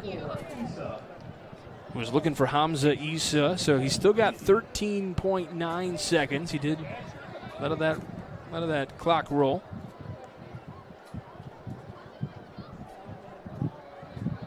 Second down coming up here for Lake Central. Try to look through to find some scores from around Northwest Indiana. Brought to you by our Streck and Van Til hometown scoreboard. As the homecoming court anxiously awaits to find out who is king and queen. And that's what Steve's waiting for. He's waiting to find out. The clock winding down here, and that will end the first half, 17-14. This one has been an interesting one, to say the least, here from St. John. Capitalizing on mistakes for both teams, in essence. We'll step aside. When we come back, we'll start to recap the first half and bring you some scores. You're watching Game Night on the Region Sports Network, the only game in town. It's time for the Commissioner's Corner, an exclusive weekly conversation about Indiana high school sports with the Commissioner of the IHSAA, Paul Neidig. Now for an up-to-the-minute report about what's happening in the constantly changing world of high school sports, here's Coach Bob Lovell with Commissioner Paul Neidig. Welcome back, everyone. I'm Bob Lovell. This is our weekly conversation with the Commissioner of the IHSAA. It's Paul Neidig. And Commissioner, week 5 of the high school football season approaching us. We have a girls golf sectionals beginning this week. Tell me I'm losing my mind. It doesn't seem possible that we're already there. And on top of that, October the 12th will be the pairing show for football. So help me understand what's going on. You know, the days get shorter, coaches, and as the days get shorter, we get close to the tournament season, and that's, just right around the corner. You know, girls golf, we started back the first week of August, and they've been playing and getting better, and we're going to start the March Storage Prairie View Golf Course where we hold the state finals here this weekend, so it's shaping up to be a really good tournament. But, yeah, time flies in football and pairing shows, and everything that we do as far as fall sport offerings is right around the corner. We're excited to get there, but the good thing is we're ready. We plan every day for our tournaments and constantly have conversations with people who are going to host for us, our members, our great member schools. Let's see what kind of spin we can put on this year's chapter of IHSAA sports. If you want to be a real sports fan, you need to think about becoming a licensed official in the IHSAA. It's a shortage. It's a problem, not just here in Indiana, but across the country. So give that a thought. What can people do, Paul? Can they go to a portion of your website and find out how to get involved in becoming a licensed official? Yeah, the easiest way is to go to ihsaa.org, and there's a tab at the top of the page that has the word officials on it. If you simply click on that officials, it'll start walking you through the process. And we encourage people. We love to play the game. And one way you can always stay connected is becoming an official. And we've got, I constantly hear from officials about how much they enjoy it, number one, but how close they've become to other other officials. And it's really kind of it's a neat group of guys. I mean, they play golf together and they learn how to become better officials. And I know some that even travel together when they're going on vacation. They become that close with other officials. And I always tell people, you never have to quit playing the game. You just got to do something different. Some people coach it, some people watch it, but the best thing to do is go out and officiate these contests. We've talked about a lot of things. You're on the road still, meeting with your constituents around the state in your annual fall meetings with schools. I'm hopeful that continues to be successful and beneficial for everybody with everybody involved. It is. It's so important for us with 410 member schools now for us to get out and meet with each of them. And we travel to 8 different spots around the state over a 3-week period of time, and we want to present information, but also we want to be on a listening tour. And whether we're talking in the hallway before or after or during the meeting, it gives us a chance to touch base with our membership because not all of our schools look the same. And if you're at Shakamak with a 1A school, it looks different than if you're at Carmel High School here in central Indiana. We continue to march toward the end of football. Week number 5 is upon us as we speak. To this point, you and the rest of your staff have done a masterful job of handling the weather. Yeah, we're very fortunate. Weather is certainly something that's very important to us.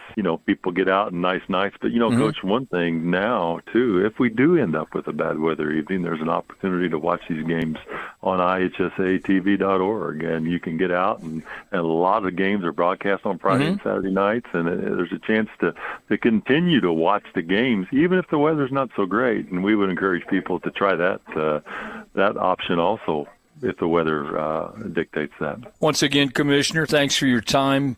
Be safe on the highways, and thanks for all you do. Thanks, Coach, and everybody tune in to Friday and Saturday night as you travel home so you can listen to Coach talk about all the great games in the state. Thanks for listening to The Commissioner's Corner with IHSAA Commissioner Paul Neidig and Coach Bob Lovell. And thank you for your continued support of the high schools in your community. Welcome back to Lake Central as we got a great matchup for you here from the burial grounds in St. John. Michigan City leading it, though, 17-14. It got started pretty early for the Michigan City Wolves. Things were looking pretty good on their front. They started off with great field position to get things going, an early score to kind of punch Lake Central in the mouth pretty early, and then all of a sudden we've just seen some weird, funky things happen in this game. Bad penalties, bad opportunities for both teams, and they've capitalized on some of those mistakes, and that's why we've got such a close game right now. Right, it was almost a tale of two quarters. Michigan City looked, they came out hot, ready to play. It looked like they might be poised to maybe run away with this, but the second quarter, I think the LC defense helped to turn it around a little bit, and deciding on Lalich back there, quarterback, made some big plays for Lake Central, and they're right back in the ball game. We got ourselves a good contested ball game here now. Yeah, this one should be fun down the stretch. I've been really impressed on both sides of the ball for a couple of different reasons. For Tristan Hart, he has moved the ball, in my opinion, pretty well. He's been looking for his receivers. What started off as kind of, I don't want to call it dink and dunk, but certainly those opportunities to have those shorter passes that were successful, that picked up the yards, that make the drives methodical, opened up the bigger play later in the game for that second touchdown that they had, which was a deep pass on the far side of the field. But then in the second quarter, like you mentioned, tale of two quarters, because then the second half was all about trying to make those longer passes instead of the shorter passes. Right, a little bit more pressure applied in the second quarter by the LC defense. Still, he was able to get one of those passes off for a long gain. But again, I said it earlier, I'm impressed by both quarterbacks standing in there, taking some hits to deliver some good balls. And then Wes Lalich has been, as you mentioned, we had Cam Reddick that started for Lake Central. He moved okay with the football, but then Wes Lalich came in and he's been really moving that ball. And kind of a little bit of the same thing, kind of the shorter passes, but then it opened up bigger passes later on. In fact, over 80 yards on a pass at one point to Frankie Verta, which opened up right down the middle as he was getting hit, which made for a really, really nice play. But it opened up because they wanted to bring that pressure, because of the short yardage passes, opened up for a big play down the stretch. Right, and that was really big in the grand scheme of things here, because you were looking at the clock, and we were even discussing it ourselves. Do you get methodical here and try to move the ball down? But they got it all in one play, and that's where we sit here now with 17-14. Still a few minutes to go as the Tribe of Pride makes their way out onto the field. Doing a great job with the Lake Central color guard as well. But the Tribe of Pride always puts on a great performance here at Lake Central. Looks like we're going to have some of the dance team out here as well a little bit later on, along with the youngsters. The future dancers here at Lake Central for the LC dance team. Always great programs here at Lake Central. But yeah, I'm really curious to see. I feel like at the end of it, when you start looking at who is going to end up winning this ball game, it's going to whoever has the least amount of penalties is what it feels like. Right. Whoever interested to. Well, I kind of probably know what's going on in the locker rooms there, and what kind of talks might be going on as far as the penalties and the mistakes and that. But it'll be important who comes out to start the second half, and we'll see what each team brings. It's going to be very important those first few minutes to see who brings it and who can regain the momentum in this game. Thurman has done a really good job of moving the ball for Michigan City as well. He's been able to get the yardage. Kind of that last drive, obviously the penalties made it not look as impressive, but I tell you what, for Christian Reed and Jacob Turley as well for Lake Central, the run game has been there, which has opened up more avenues as well. Well, sure, and old school used to be you run the ball to set up the pass, and I think with Lalitz coming in there, the pass kind of set up the run for them, and they've been able to be a little bit more multiple here. So, again, it'll be interesting to see what the Lake Central offense brings in the second half. We're going to step aside for just a moment as the Tribe of Pride continues to perform here at Lake Central, here on Homecoming Festivities. You are watching Game 9 on the Region Sports Network, the only game in town. Life isn't always loud. Sometimes it's the quiet moments that matter the most. Of effort, of a dream taking root. And behind those moments, there's trust. Thank you for trusting Centier Bank with those moments and making us a part of your story. Thank you for the opportunity to earn your trust.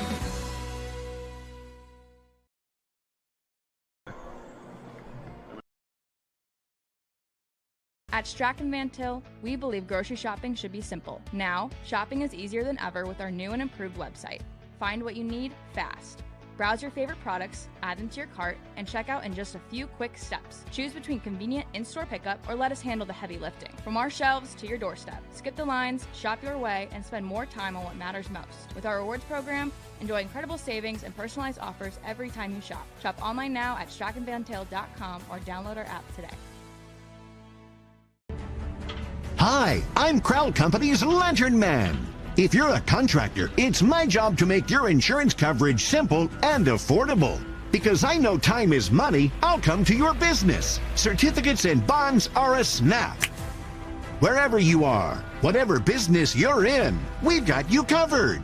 As Crowd Company's Lantern Man, I'm your insurance superhero. Crowd Company's insurance professionals. Highland, Merrillville, and Michigan City.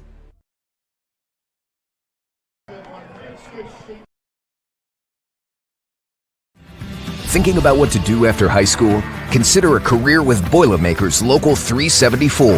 As a Boilermaker apprentice, you'll earn while you learn. We offer excellent wages and benefits, and as part of our no-cost hands-on apprenticeship program, you'll learn from the best in state-of-the-art training centers and on the job. Become a union Boilermaker and get on your way to a great career. Find out more, visit www.local374.org or call 219-845-1000.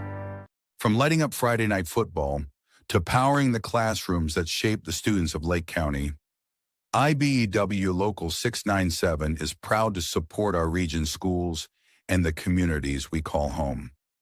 A career as a union electrician could be your next great move. Your next cap might be a hard hat. IBEW Local 697, powering futures, powering the region.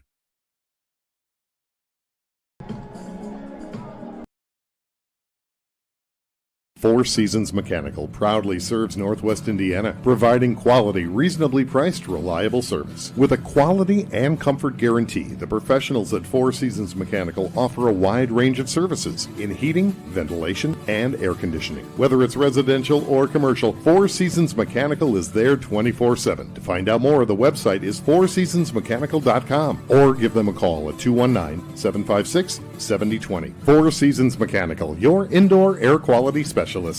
With electrical services from Economy Electric Heating and Cooling, you can radiate the perfect amount of light and energy into your home. From rewiring and code upgrades to ceiling fans, lighting, security, and more, Economy Electric Heating and Cooling's trained electricians will make sure you can enjoy your home on full power all the time. For a free estimate on electrical work, call Economy Electric Heating and Cooling at 219-923-4441, and you can visit them on the web at 4ajobdoneright.com. That's the number 4ajobdoneright.com.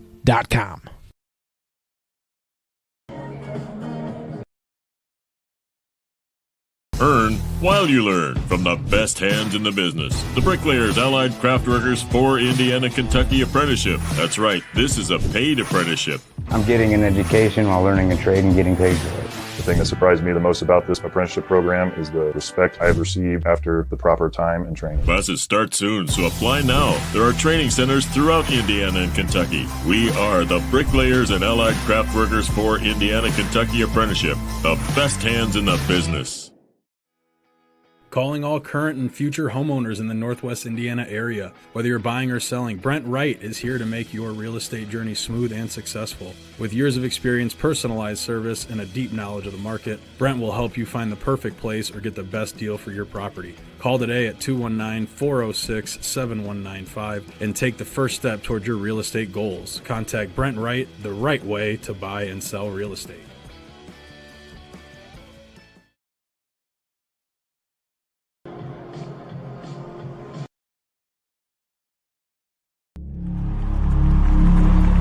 Some see a wrestling match. We see a 6-minute lesson in grit.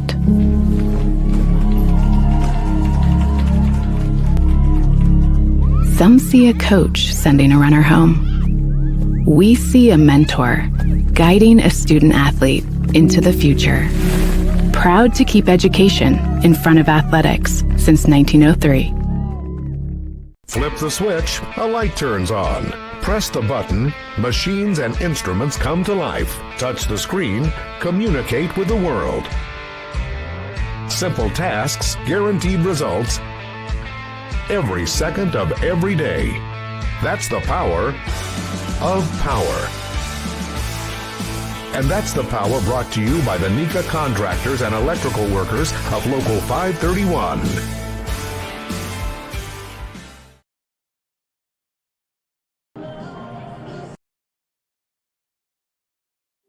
When it comes to your money, you deserve more than just numbers on a page. You deserve someone who sees the full picture. Meet Mark Machnick, one of Northwest Indiana's most trusted accounting professionals. Whether you're running a business, planning for retirement, or just trying to make sense of tax season, Mark Machnick, located in Highland, makes it simple, personal, and believe it or not, painless. Contact Mark and his team today at 219-595-5290. Mark Machnick, CPA. At Blyce, we're used to having the athlete shop at our store. Down, sit, put. But sometimes they get carried away.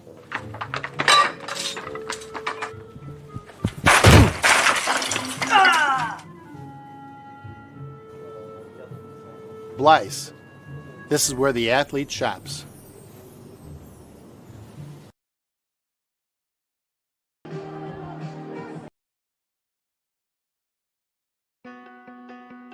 Life isn't always loud. Sometimes it's the quiet moments that matter the most. Of effort, of a dream taking root. And behind those moments, there's trust. Thank you for trusting Centier Bank with those moments and making us a part of your story. Thank you for the opportunity to earn your trust.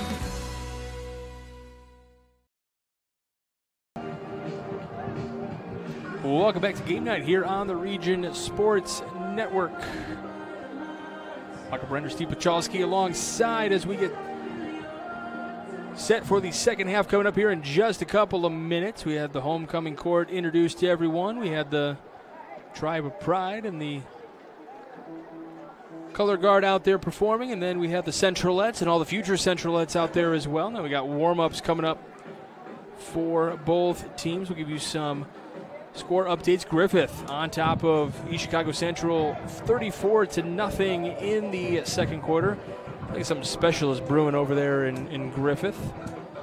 Coach Phil Mason, hopefully he's back on the sideline today.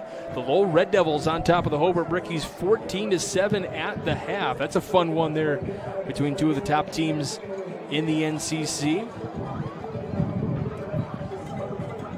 Kind of rolling through on our Strachan Van Til hometown scoreboard update. We know Michigan City, number 8 in our RSN top 10 poll, up 17-14 on Lake Central. Morton Governors will play tomorrow at about 2 o'clock at Calumet Christian. Boone Grove on top of River Forest 22-12. They're also at the half. If anything strikes you as odd, or you have a nugget you want to throw out there or anything, is the Crown Point Bulldogs up 21-10 7. I know I know this Crown Point team winning by a couple of touchdowns is shocking to a lot of people because it's not like they've won 30-something games in a row in the regular season or anything. Right. West Side and Wheeler, no score there as the Wheeler Bearcats, number 6 in our RSN Home Improvement Top 10 poll. Calumet up 30-0. Sure, Justin Cole's celebrating back in the Centeer Bank studio at the Athletic Performance Center. They're in the third. How about Andrean up 28-13 on the Highland Trojans? Mm-hmm. Andrean, probably one of the teams, we've talked about this over the course of time, probably the team with arguably the best chance to make it down to Indianapolis from Northwest Indiana. Yeah, it's almost as if with Andrean, you just kind of take them for granted and you don't start talking about them until come tournament time, and then it's, all of a sudden there they are. Certainly a lot of people thought that, maybe go 0-2 to start the year and then make a nice run down to Indianapolis, but kind of threw those plans off when they won week 2 of this season, so certainly an entertaining one there. Then, you talk about Valparaiso Vikings, they're losing, but over in Portage, Chesterton up 20-9 on the Portage Indians. This Chesterton team, I think this is a team to keep your eye on. I'm not sure if they're going to make a run down to Indianapolis or not, but certainly a team that is impressive to me. I got to see them in their matchup against LaPorte a couple of weeks ago. That defense is legit. Yeah, they're kind of Jekyll and Hyde-ish, though. From one week to the next, it's not, just doesn't seem like it's an even performance. And sometimes they come out, they look like world beaters, and sometimes, a couple weeks ago against Michigan City, there, it just seemed like there was something lacking there. Well, this is certainly this Duneland Athletic Conference, certainly one of the more entertaining ones in Northwest Indiana. I asked a couple of weeks ago, I was talking to Chris Fick, my analyst there, if you were to compare the Duneland Athletic Conference to a college conference, who would you say it most resembles? Yeah, it might be an easy way out, but I might say the Big Ten, especially with the additions of the West Coast teams and the like, because you see from week to week and from team to team, you see a lot of different approaches here. Some wide open football with teams like Maryville and Michigan City, and then you see some old style 3 yards in a cloud of dust, which you kind of see a little bit here with Lake Central, and I think Chesterton tends to be that way a little bit with the Hogs that they have up front. And it's one of those things like maybe take Crown Point out of the equation when I say this, but it's one of those leagues where from one week to the next you don't know who might beat who, so nothing really surprises you there. So one of the things that I think about too, because I was in agreement, I feel like the Big Ten is one of the easiest comparisons. I think defense is a big reason for that. When I think of Big Ten, I think of bruising defense, and kind of when I think of the Duneland Athletic Conference, I think of physicality and bruising and guys that are ready to just smash mouth, get at it. So we're ready to kick off the second half here from St. John at the Burial Grounds.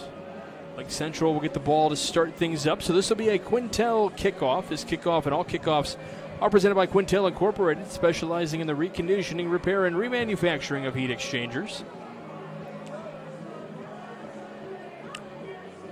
Student section in full force here on homecoming night. They've even got, some weird lights or something down there. Those are pretty cool. Waiting for people to start throwing shirts and maybe throw one our way. We're waiting in any game to get that done. This one will be taken just inside the 20-yard line, trying to make a turn. Already got a flag thrown on this return, so. Surprise, surprise. Are you trying to say we've had a lot of penalties in this game? I don't have the exact number, but I'm guessing we are well into the, close to 20, if not more. The games I have watched, I think if I were an official, I think I might renegotiate to get paid by the flag rather than the game. Well, see, you strike me as a guy, you would throw the flag just to try to get yourself on TV, with the the Ed Hockey League, like showing off the. If I was wearing the white hat, sure, give me the microphone. Showing off the biceps and everything, showing off the arms. Get myself on TV. It's a few years back, not anymore. He says that now as he's flexing here in the booth in front of all of us. Those that know me know that is not true. Run up the middle for Jacob Turley as there is a handoff there from Wes Slolich to start things up. Good gain. So it'll be second down in about, 4 coming up here? It's a good start after the penalty pushed him back. And so this is a kind of a situation, if you're in the halftime, obviously you were down 3, you were content with running those last 20, 30 seconds out. You scripted probably this entire drive, yes? I'm thinking so. I think they talked about what they're going to do coming out here, and I think it looks like they're going to try to move the ball on the ground. And Turley runs ahead. It'll be third down and short coming up here, about third down and 1. And we've already seen them go for fourth down, or for the fourth down in this realm of the same field. Scenario, yes. But we're on third down, so not there yet, and they're hoping not to get there. But in the event that happens, we've seen it. There's some precedence there. Looking for the Four Seasons Mechanical first down. Turley in the backfield. 2 receivers to the left, 1 to the right. Handoff again to Turley, who juts ahead, and they are right on that line there, and there is a signal to have the first down. So it is a Four Seasons Mechanical first down. And right off the bat, you've only picked up the 10 yards so far, but at least you're picking up the first down. You're continuing the drive. You're milking the clock here. All right, fresh set of downs here, and now you're back to having the whole playbook open to you again. See if we see a little play action here. 3 receivers bunched to that right side, 1 to the left. Handoff to Turley again, tries to cut outside, now runs up the middle, out across the 25-yard line, picks up 2 on the play. Hurd in on the tackle.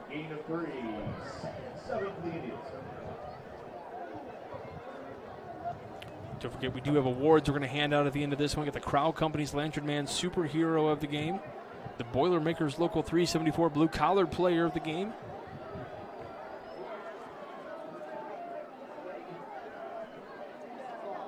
Back in the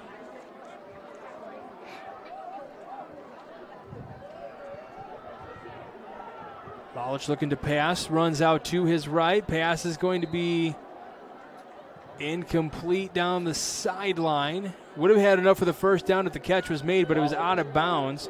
Not a bad play from Lolich, just a little too far out of the reach. Yeah. I was trying to spit out Proud Union home play of the game earlier, brought to you by Iron Workers Local 395. It's kind of a dangerous throw there. You had double coverage and throwing off his back foot there on the run. So now you got third down and 7.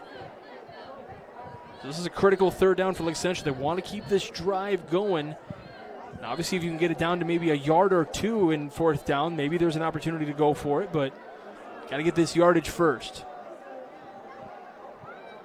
Lolich, slow snap, looks to his left. Pass is going to be it's going to be complete to Verda, and it's going to be about a yard shy of the line to gain. So you got fourth down and 1. It doesn't look like the offense is coming off the field. They may switch a couple of personnel. It looks like Reddick may come out onto the field. So Reddick comes out.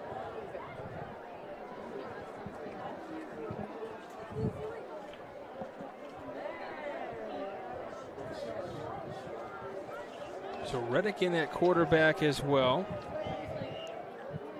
Koszulski out there as well. Running this one ahead. Are they going to be stopped? It looks like they're going to be short. They did not make the first down line. They may have even lost a yard on the play. That is a huge fourth down stop for the Michigan City Wolves. Good penetration by the defensive front. Forced the runner to stop his feet, and when that happens, you're in a lot of trouble if you're behind the line. So they were in Four Seasons Mechanical 4-down territory. Your Northwest Indiana Heating and Air Conditioning Specialists.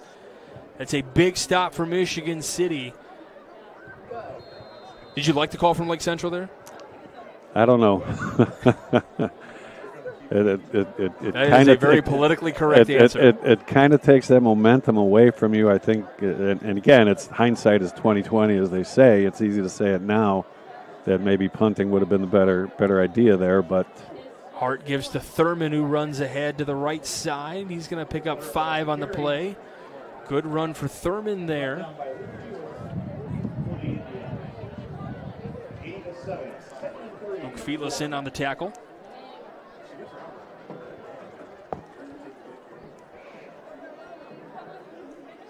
But you've set Michigan City up here, and you had a little bit of momentum coming out, moving the ball there, moving the sticks, a couple first downs, and now your back's against the wall immediately. Thurman trying to pick up that first down, and he's going to be about 2 yards shy for Michigan City, so they have third down and short.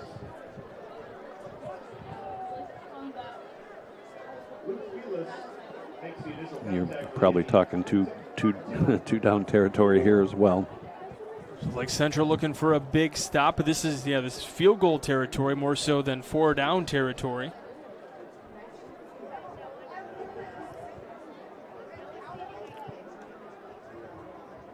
Thurman with it on the left side. He's got room to run. He's going to get that Four Seasons Mechanical first down and taken out of bounds at about the 20-yard line, but he was tackled inbounds, so it's a stoppage of the clock for just a few moments to get the chain gang set up. So it'll be first down, so a Four Seasons Mechanical first down at the 20-yard line for Michigan City. See if they keep trying those edges. That was working early in the game. They went away from it. Hart looking to his right. Pass complete out to the 10-yard line. Thomas in on the reception there. Gets inside the 10. Big pickup there. Going to be just, oh no, it is going to be a Four Seasons Mechanical first down because they're going to be down at the 9-yard line, the 8-yard line maybe. Yep, 8-yard line. So pick up a 12 yards on that pass play. Again, nice play by Hart, rolling to his right, had a man kind of in his face, and he threw that ball kind of sidearm around him, and again, threw a perfect strike, first down, and first and goal inside the 10. First and goal at the 8. Here's the snap. Hart steps up at the 10, looking to run, and gets taken down.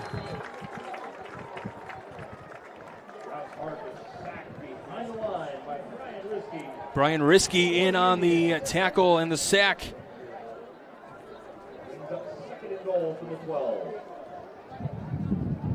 Might have been another time where might have tucked that ball up and run. Looked like he had a little room to run there. Yeah, you wonder if he wants to run, if that's the play call.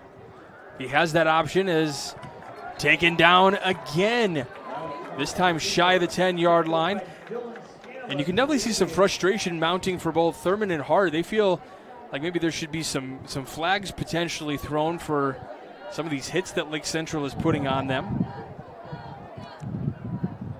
Well, I say, are you seeing anything? I'm not seeing. Well, that one there might have been what do they call it? A bit of a flop there. Okay. Okay. I think he was trying to milk a flag out of there. Hart looking to his left. And we are not going to have a flag. Wow. I think you saw what I saw. Yep. Zaire McKinney couldn't come up with the catch. Definitely some, I'll say it, just some questionable. A little extracurricular activity. Extracurricular activity there.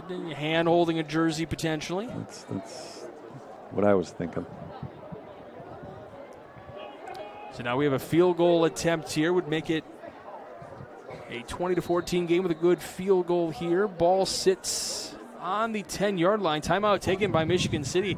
Interesting to take a timeout this early with 5:34 left to go in the third quarter, and kind of in a way icing your kicker here a little bit. Well, I think they were short a guy there. They were trying to run a man out on the field there. Okay. There's only about 6 seconds left on the play clock, and rather than Didn't push that ball back, So we said the ball is sitting at the 10-yard line, so this would be, we'll see where he's going to try to kick it from. Probably about a 27-yarder. Yeah, that sounds about right. Usually go back about 7.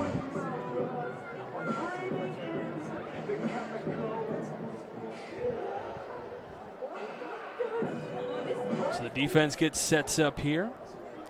Yeah, so about the Yeah, about the 27. The ball is on the, they're going to place the ball on the 17 for Hart. Kick is up, and it is good. So a 27-yard field goal completed for Michigan City, and they lead it 20-14.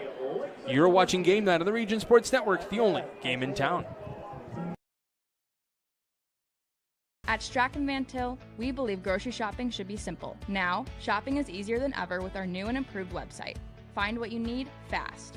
Browse your favorite products, add them to your cart, and check out in just a few quick steps. Choose between convenient in-store pickup or let us handle the heavy lifting. From our shelves to your doorstep, skip the lines, shop your way, and spend more time on what matters most. With our rewards program, enjoy incredible savings and personalized offers every time you shop. Shop online now at strachanvantil.com or download our app today.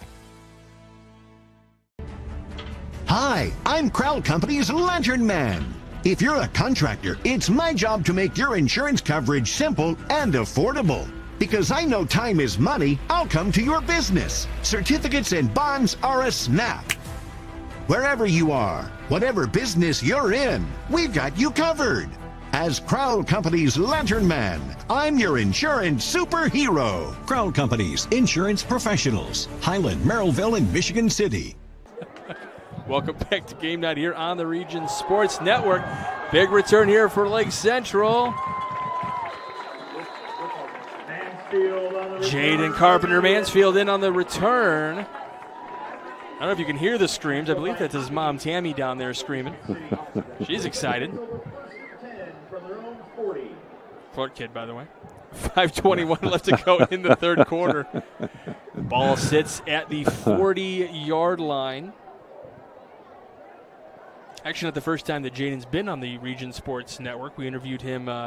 He was part of that Cal Ripken World Series team that made it all the way down to Glen Allen, Virginia a couple of summers ago with his 13 and under travel baseball team. So, to play in the Babe Ruth World Series, not an easy accomplishment. So, Lalich in at quarterback, hand off to Turley, who gets about maybe a half yard. They may spot him a yard or knock him back right back to the line of scrimmage there. Near side official says, yeah, maybe an inch. So 2nd and 10 here for Lake Central. This is where they're trying to, the run game was working in that second quarter, trying to get it going here, but Michigan City has made some clear adjustments to this run game. Definitely low snap, throw throw to the left. Verda open. Verda breaks through. Verda taken down at the 20. Frankie Verda, have yourself a game, young man. Big cushion there, big cushion on Verda there. It was an easy catch and throw, but then it was all him with the move. They get around the cornerback and did that feel a little shades of like those New Orleans, Minnesota there for a second? A little bit there. 4:41 to go here in the third. Frankie Verda already with 2 touchdowns in this one. Picks up a big play there. 2 receivers to the right. Hand off to Reed. Off to that right side. Reed cuts back inside, out across the 15 and taken down at the 12. Not quite yet. There he goes. He was trying to still break free, but they blew the whistle to stop his forward progress. So maybe they're going to have it at the 11 or 12. Good yardage on first down. Well, we were just talking about the run game maybe being stalled a little bit there, and there's a good run to get it going. 2nd down at the 12-yard line. 2 receivers to the left, 1 to the right. Reed is going to be stopped at that line of scrimmage. May have picked up a yard on the play. So it'll be 3rd down and short coming up here, but certainly a big spot for Lake Central. They want to answer the field goal and potentially take the lead in this one with a good PAT. You got to believe if it's 4-down territory when they're inside their own 20, it's definitely 4-down territory here. Four Seasons mechanical 4-down territory potentially. We're going to wait to see. This is the 3rd down play, though. Reed in the backfield. 2 receivers to the left. one to the right, and we're going to have a whistle here, and it looks like a timeout going to be taken by Lake Central with 3:09 to go here in this third quarter. Visit regionsports.com, Facebook /Region Sports Nation, Instagram and Region Sports Network, YouTube for this week's Home Improvement Top 10 presented by Enigenberg Exteriors. For all your home's exterior needs, visit ebergexteriors.com. By the way, that's Berg with a U. It's B-U-R-G. And then E is just a letter E. Thank you for clarifying. Some people, they need help.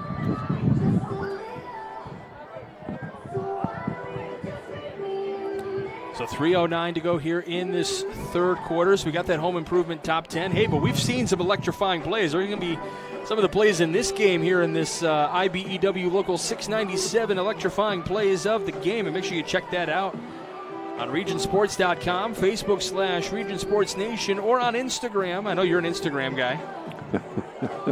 Instagram. Oh, you should hear it. I am absolutely the worst. It's InstaChat and Snapagram. Yeah, I think they are, right? I still have a MySpace, so that's... Yes. You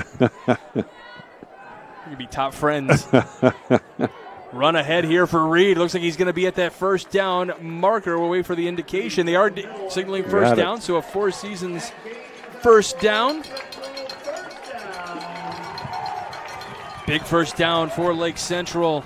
Again, that IBEW Local 697. They are the electrical professionals. But a Four Seasons mechanical first down. Heading back to the line here. 2:50 to go in the third.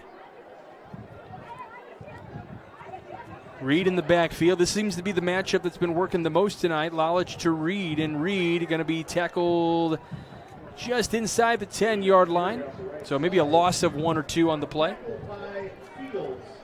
Fields in on the tackle. Nice play by him just to make it just a loss of 1. He was almost caught about 5 yards deep in the backfield. Clock continues to run down to 2:20 now. But Lake Central would love to try to push this one into the end zone. 2nd and 9 coming up here. 2nd and goal, I should say, coming up here.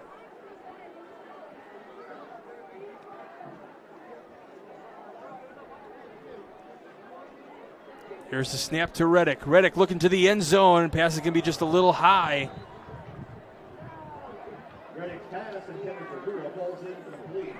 Verda was the intended target on that one. Verda had the inside position there, and might have been just a little too quick on that throw, or maybe the receiver just a little too slow coming out of that turn. We talked about that timing kind of early in the game. That's kind of been the. And this is one of the things, let me ask you this from, I know you're on the defensive side of the ball, but offensively, if you are constantly moving between two different quarterbacks, how does that throw off your timing? You have to kind of run based on which quarterback's in there. True, and I get the feeling that they've probably worked enough with both to the of them. end zone, and no flag on the play. I was going to say, if there wasn't one down at the other end, there shouldn't be one down here. There certainly could have been. That one looked kind of incidental contact, looked like their feet got a little tangled there, and I don't think it warranted a flag on that one at least. It wasn't hand fighting there. It was more. Yeah, it wasn't as obvious, but right. Could have seen it. But Lake Central going to attempt the field goal here. It'd be a good place. 25, 26. It'd be a good place for a fake. Could be. 26, 27-yard field goal coming up here. Olenkamp with the kick. And it is through, so 20-17 is your score. $1:46 to go here in this third quarter. You are watching Game 9 on the Region Sports Network, the only game in town. Thinking about what to do after high school? Consider a career with Boilermakers Local 374. As a Boilermaker apprentice, you'll earn while you learn. We offer excellent wages and benefits, and as part of our no-cost hands-on apprenticeship program, you'll learn from the best in state-of-the-art training centers and on the job. Become a union Boilermaker and get on your way to a great career. Find out more, visit www.local374.org or call 219-845-1000. From lighting up Friday night football to powering the classrooms that shape the students of Lake County, IBEW Local 697 is proud to support our region's schools and the communities we call home. A career as a union electrician could be your next great move. Your next cap might be a hard hat. IBEW Local 697, powering futures, powering the region.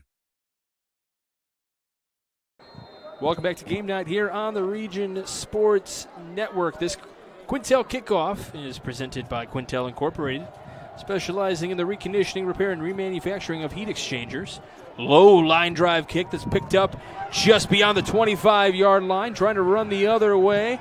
And tackle is made inside the 20. Big hit for Lake Central. That'll get the fan base up and cooking a little bit.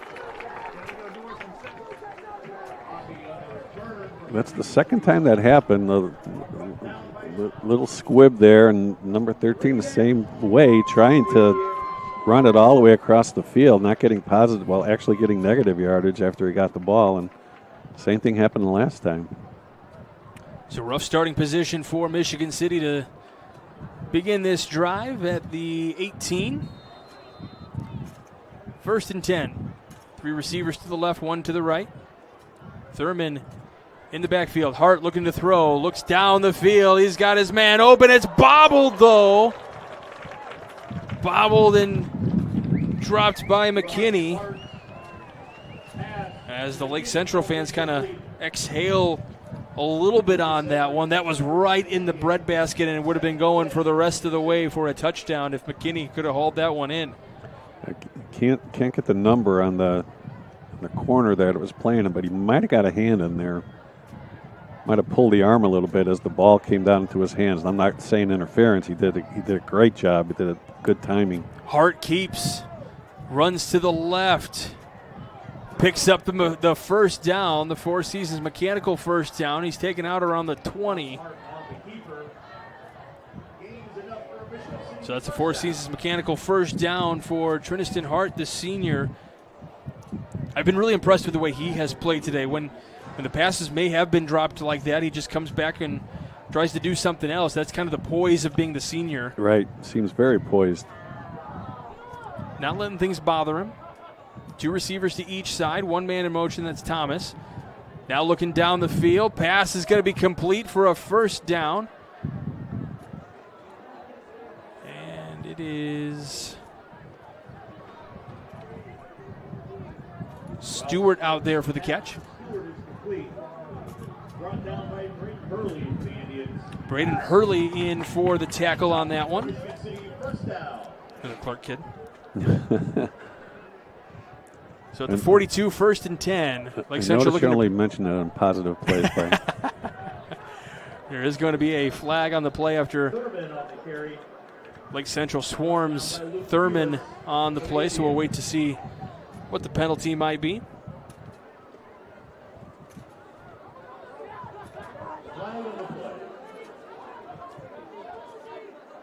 Face mask.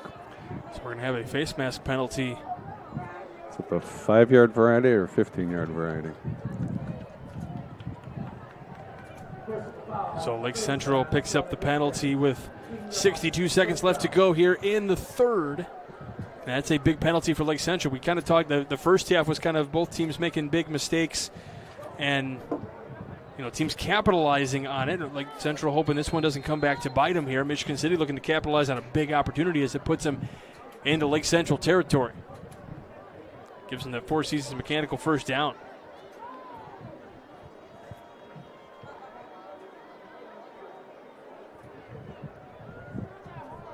Hart stepping back, feels the pressure, and he's taken down right at the 50.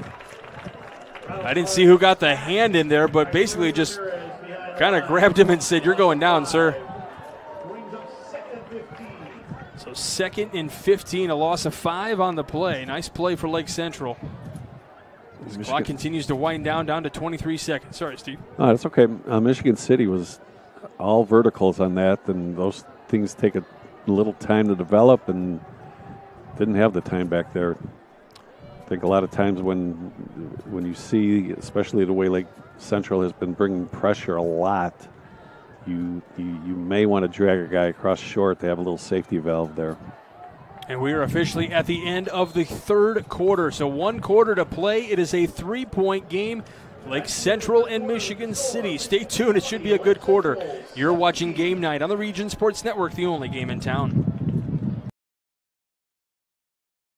Four Seasons Mechanical proudly serves Northwest Indiana, providing quality, reasonably priced, reliable service. With a quality and comfort guarantee, the professionals at Four Seasons Mechanical offer a wide range of services in heating, ventilation, and air conditioning. Whether it's residential or commercial, Four Seasons Mechanical is there 24/7. To find out more, the website is fourseasonsmechanical.com or give them a call at 219-756-7020. Four Seasons Mechanical, your indoor air quality specialist. With electrical services from Economy Electric Heating and Cooling, you can radiate the perfect amount of light and energy into your home. From rewiring and code upgrades to ceiling fans, lighting, security, and more, Economy Electric Heating and Cooling's trained electricians will make sure you can enjoy your home on full power all the time. For a free estimate on electrical work, call Economy Electric Heating and Cooling at 219-923-4441, and you can visit them on the web at 4ajobdoneright.com. That's the number 4ajobdoneright.com. Hey, welcome back to Game Night here on the Region Sports Network. Start of the fourth quarter. Lake Central trying to get a stop here. Passes to Thurman out across the 50. Thurman to the 40. He will be just shy. About 3 yards shy of the first down. So it'll be third down and short coming up for Michigan City, who has the lead on the scoreboard 20-17. Again, working those edges, a lot of positive yards, making it a manageable third down. Just starting up the fourth quarter here. 3 receivers to the right, 1 to the left for Hart.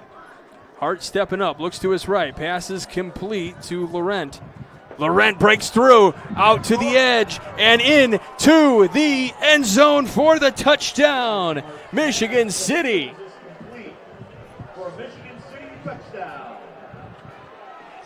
Just a little stop pass out there designed to get the first down, but with the run after the catch there, found daylight.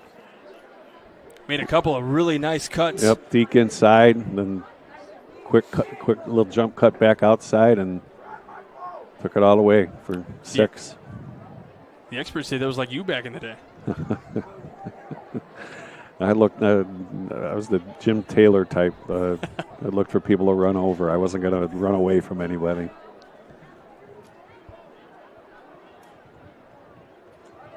It's not the sources I talked to.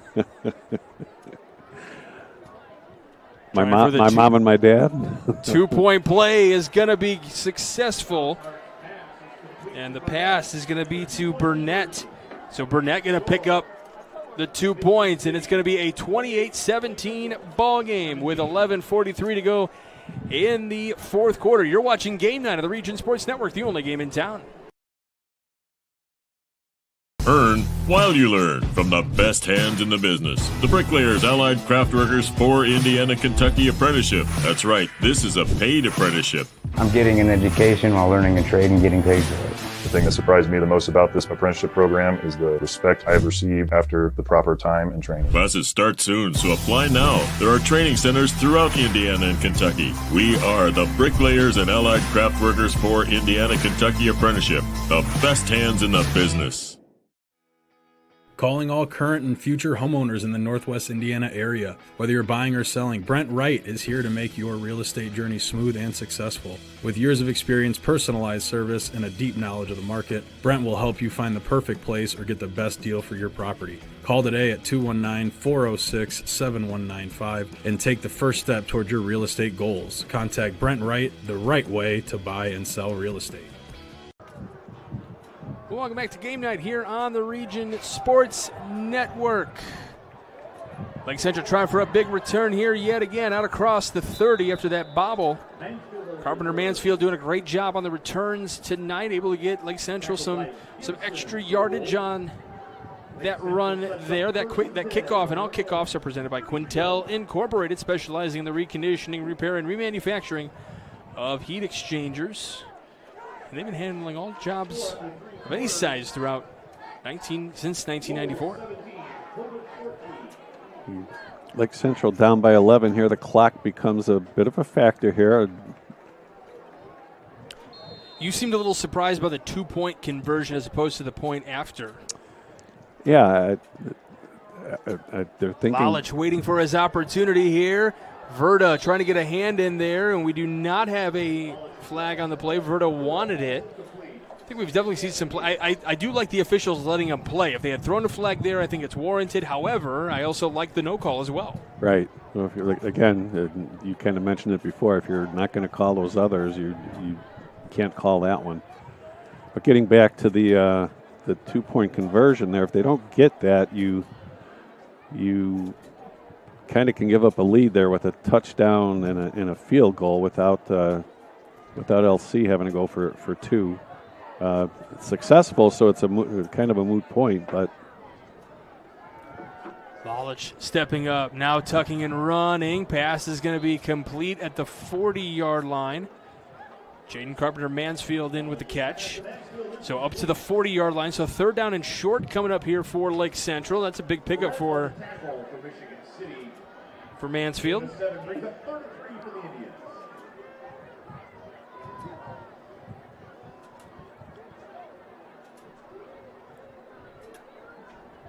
So they'll wait for the play call. Don't forget, we got awards we're going to hand out at the end of this one. We got 3 of them. Steve's already writing meticulous notes down to figure out who he wants to give these awards to. Bad snap in the bobble. Lalich trying to get out of the pressure. And he steps out of bounds just across the 30-yard line. Just a bad snap. Maybe trying to do a little too much on the play. Looked like he wanted to hand it off before he had the ball. Yeah, kind of looked like the snap might have been kind of high, but when you're kind of, again, well within the range that he should have been able to handle that. But like you said, maybe too quickly trying to do too much with it. I do, as much as it can be rough to watch at times, and this is just all across the state of Indiana, when you have younger quarterbacks, freshmen, sophomores that are playing. Sure, you're going to have some growing pains, and you just have to. This one continuing to bounce, make a nice Lake Central bounce out across the 25, and continues to roll up to the 22-yard line. Not too bad. Nice job by Olenkamp to get that one deep into Michigan City territory. Now, Trinniston Hart, after getting a nice touchdown combo there, going to try to make some more magic happen here for Michigan City. They definitely want to pile on after they lost pretty badly last week. If you were to comment on it like you did already, the game was definitely a lot closer than would have indicated by the final score. It hit that field. It just kind of hit a point where it's just like, darn it, like they just keep scoring at will at this point. It really doesn't give a good representation of how hard Michigan City did fight in that game. Right. It was just a basis of fact that Maryville was finishing their drives, and Michigan City, again, shooting themselves in the foot. It's funny because a lot of us were kind of debating on the idea, is this one kept by Hart? Hart on to the races. And he is not going to get stopped by anyone. Trinniston Hart into the end zone for the Wolves touchdown. 78 yards on the run for Hart. Little option read there. Pulled the ball. To be honest, he had me fooled as to who had the ball. And all of a sudden, he's breaking through the pack. It was almost given to Stewart, and the line started to move in his direction, and then Hart just bursted through the middle. He had just over 280 yards coming into the day, so he's over 300 yards rushing already on the season. Probably closer to 400 now, because he's run for some yardage and then just broke off for 78 on that run. PAT is on the way, and it is blocked. So it is no good. So 34-17 your score. They have doubled up Lake Central here in this fourth quarter. 10:17 left to go. You're watching Game Night of the Region Sports Network, the only game in town.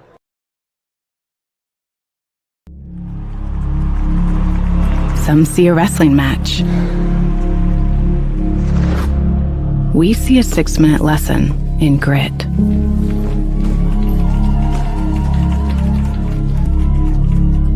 Some see a coach sending a runner home. We see a mentor guiding a student athlete into the future. Proud to keep education in front of athletics since 1903. Flip the switch, a light turns on. Press the button, machines and instruments come to life. Touch the screen, communicate with the world. Simple tasks, guaranteed results, every second of every day. That's the power of power. And that's the power brought to you by the NECA contractors and electrical workers of Local 531.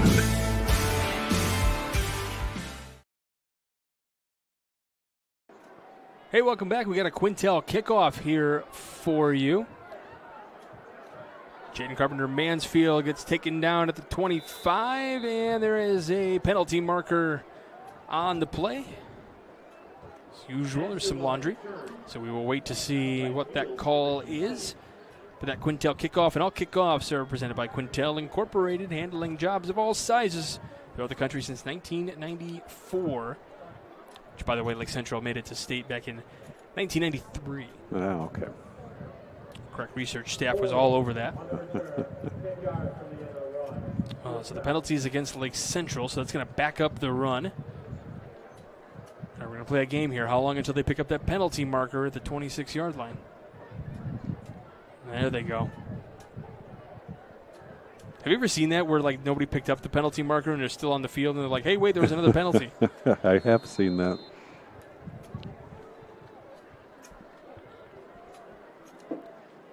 This one blocked on the incomplete pass from Lalich.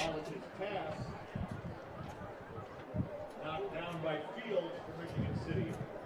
Brings up 2nd and 10.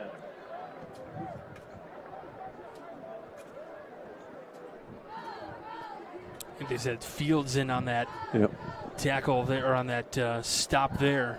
I mean, he was just right in the face of Lalich.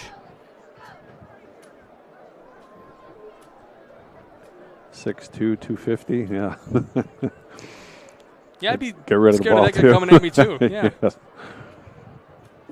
3 receivers to the left. He's looking to his left. Pass is going to be complete. Shy of the 30-yard line, but looks like it's going to be good for a Four Seasons Mechanical first down. Looks to be Logan Roten that comes up with the catch. Nice ball delivered there by Lalich. Nice ball to come back after getting the other one knocked back. Yep, Logan Roten on the play. Lalich stepping up in the pocket, looks to run. Pass is going to be intercepted. Laurent gets taken down. Laurent in with the interception. So Michigan City takes over with a 1st and goal inside the 10-yard line. And just like that, this is kind of what happened to Michigan City last week, and now they're pouring it on to Lake Central. Right. Looked like he almost baited him into that. As soon as the ball was thrown, stepped in front of the receiver and took it the other way.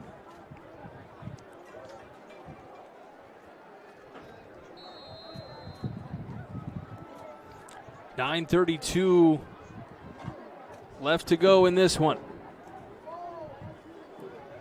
34-17 your score. Michigan City looking to pour it on here. Got plenty of time to work with. Hart feels the pressure and gets wrapped down. He throws the ball. It goes out of bounds. And we are going to have a flag on the play. And I believe this is going to be against Dylan Scanlon. He's the one that got in. Or are they going to call intentional grounding? Oh, they're call. So I thought Scanlon was kind of all over him. I thought maybe they were going to talk like. Yeah, grounding.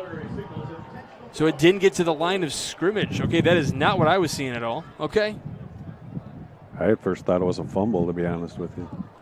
Well, because he threw it. I mean, he threw it forward, and it was going to go out of bounds. But because he threw it and it didn't get to that line of scrimmage, that's what. So second down here on the loss of downs.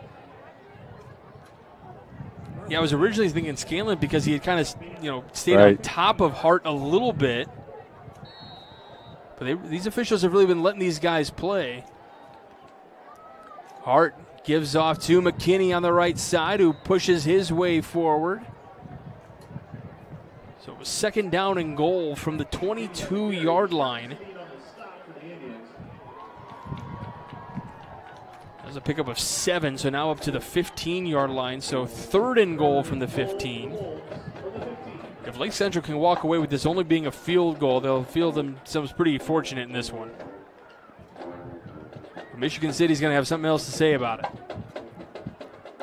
2 receivers to each side of Hart. Hart hands off to Thurman. Thurman runs ahead. Picks up hardly anything, maybe a yard on the play. So fourth down coming up here. And probably bringing out the field goal unit.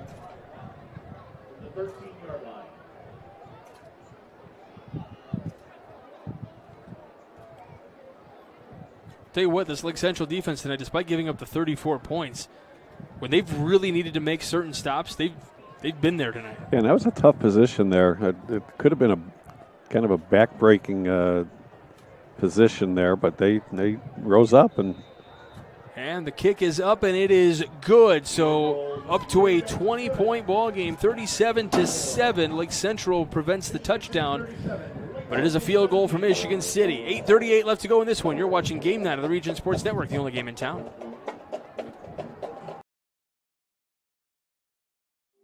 When it comes to your money, you deserve more than just numbers on a page. You deserve someone who sees the full picture. Meet Mark Machnick, one of Northwest Indiana's most trusted accounting professionals. Whether you're running a business, planning for retirement, or just trying to make sense of tax season, Mark Machnick, located in Highland, makes it simple, personal, and believe it or not, painless. Contact Mark and his team today at 219-595-5290. Mark Machnick, CPA. At Blyce, we're used to having the athlete shop at our store. Down, sit, put. But sometimes they get carried away.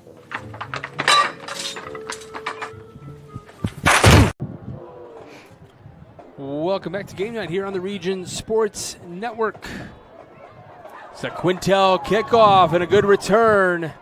Out across the 45. Ball is loose, though. Right at the 50, and Michigan City may have it. They're saying they do. I have not seen an indication yet.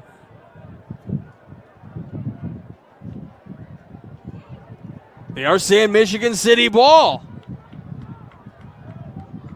No, I'm sorry. They're saying Lake Central ball.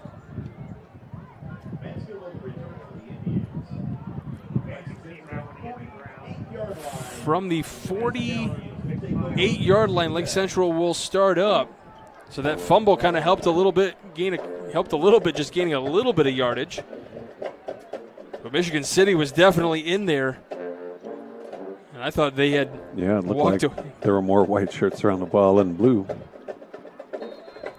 So with 8:30 to go here from the 48, first down. Lalich, handoff. Ball is out. And this time it is a Michigan City ball. And the officials saying wind that clock. Fumble recovered by Lake Central. Second down. No, they are saying Lake Central again. Yeah. I could have sworn the official said go Michigan City, and I thought they were the ones that fell on it. That's what it looked like to me. So Lake Central does come up with it. They're sneaking at the bottom of the pile there. I did see the official say wind the clock, so that indicates Lake Central with the ball. Lalich looking to throw. Has time. Hits as he throws. It's wobbly and almost complete as Roten trying to come back for it.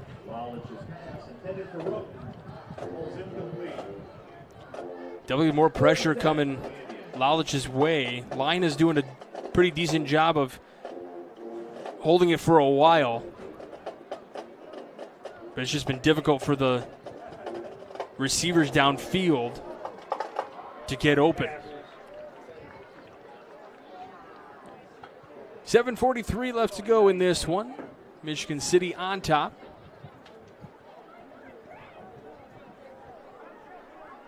So 3rd and 10 from the 48. Lalich looking to throw again. He's going to throw to his left side. We've got a penalty marker on the field. His intended target was Reddick. And in there on the coverage. I think he got knocked down before the ball got to him. That's going to be 15 yards.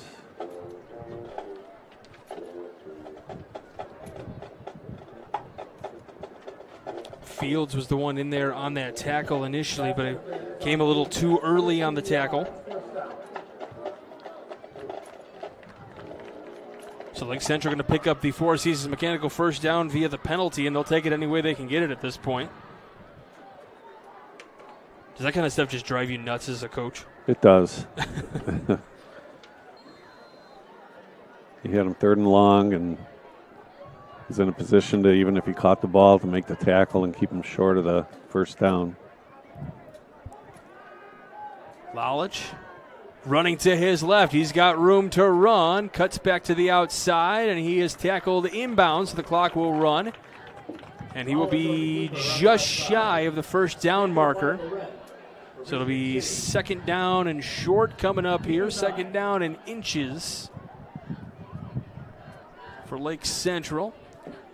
You know, even if you walk away with a loss here in homecoming tonight, you still want to try to find some positives and build on certain things, run the plays that you want.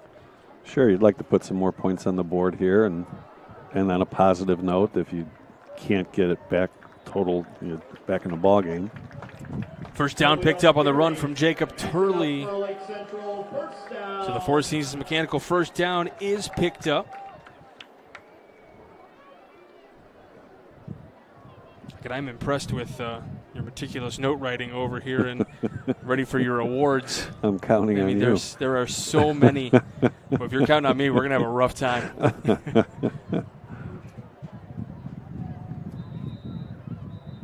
Whistle being blown on the far side and a timeout being taken by Michigan City. And those awards that we are going to hand out tonight, the Crowell Companies Lantern Man Superhero of the Game. The Crowell Companies are the insurance superheroes, and they're proud to recognize the superheroes on the football field. We got the Boilermakers Local 374 Blue Collar Player of the Game. Earn while you learn with Boilermakers Local 374. And then the Proud Union Home Play of the Game, presented by Ironworkers 395. Go to ironworkers395.com to start your future as a union iron worker. Doesn't matter when you start. Just get in there and start. Never too late to start a second career, right? Never too late. No. I can attest to that. I don't know. I'm pretty set in my ways. Well, you still have a lot of time. That's true. Yeah, I got time. Probably would 100% make more money. I'm guessing that pays pretty well. Lalich looking to throw. Pass is incomplete. Issa the intended target. It's Clark Kidd.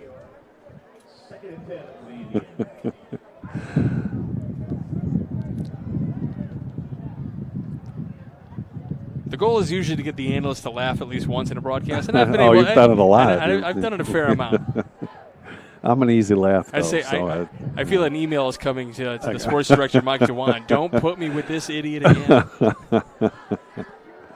Not at all. from the 25, 2nd down and 10. Lalich stepping up, throwing up the middle, and again, incomplete to Issa. Lalich's pass for Issa falls incomplete. 3rd and 10 Indians. Overall tonight, I mean, obviously Cam Reddick was the starting quarterback. Lalich has had most of the abilities, obviously some signs as a sophomore, but I've been impressed with the ability overall. It is only going to get better as he gets older. Very much so.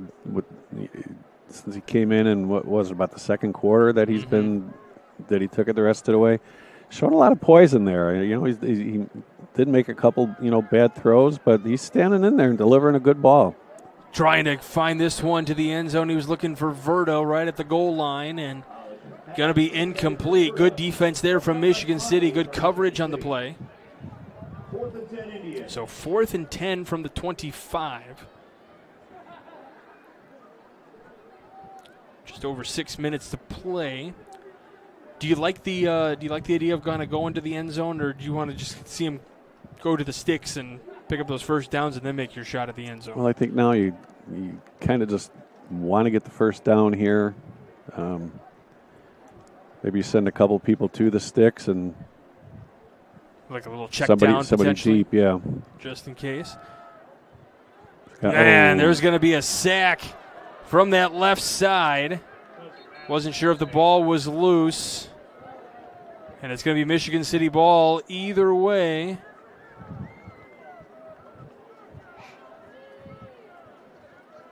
Still get to pad the statistics if you get a fumble recovery. I believe it was Julius Hurd who got in there, number 44 on the sack. Do we have a replay of that by chance, Zach? No. Didn't mean to call you out. Sorry about that. He's been doing the replays all night. He just doesn't tell me when he's doing them. I'll call him out if he would just smack me a little. Zach Sanelli doing a great job on the production tonight.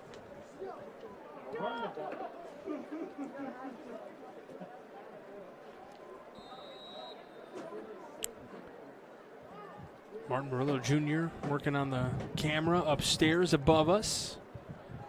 He's feeling those wind elements. Michigan City takes over here.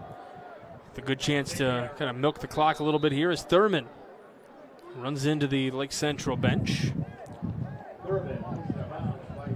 Certainly not the same kind of fireworks we saw a couple years ago. Things got really chippy kind of down the stretch. Some interesting calls and final moment heroics. Definitely had some fireworks in this one, though, at points. Big touchdown passes and runs.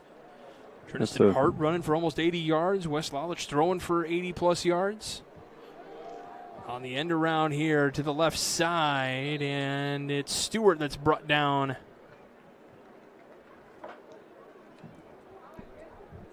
Tackled by Luke Felix. I'm sure Coach French would rather those plays stay in bounds to keep the clock rolling, but just under 6 minutes to go here. City with one timeout, Lake Central with two, if my eyes are correct on that. Which they're probably not. Is that what you got, Zach? That's what I see. Two timeouts for Lake Central, one for City? Yep. All right. I don't know if those will come into play, but one for me. Thurman in the backfield, two receivers to each side of Hart now. Thurman to the right side. Hart moving to his right immediately. We'll have a flag on the play. Pass is going to be incomplete. Burnett, the intended target. Intended for Burnett. It falls incomplete. Flag on the play. Indication looked like holding. Yeah, usually on plays like that when the quarterback's kind of flushing out of the pocket and he gets that much time. Usually, usually the culprit. Holding on the offense. 10 yards from the previous spot. Still first down. In your honest opinion, did you ever think we were going to get to the point where they're going to start wiring up the officials to announce to the crowd what the penalties were?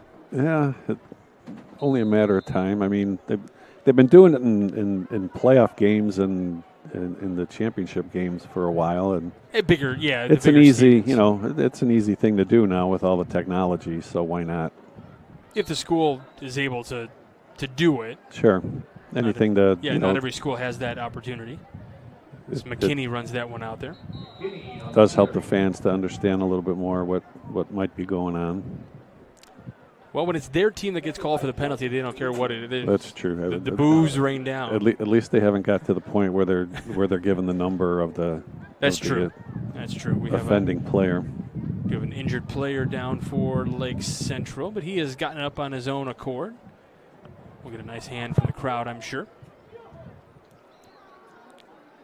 Getting at the homecoming night that Lake Central looking for, down 20 here with just under 5:30 to go in this matchup.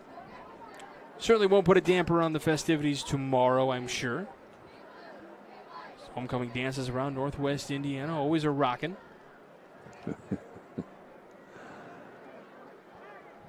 It's been a long time. I feel like you would have been you'd have been right out there on the dance floor on like Party in the USA. Only to the slow ones. You just sway a little back and forth. You seem like a hands up kind of guy. Huh?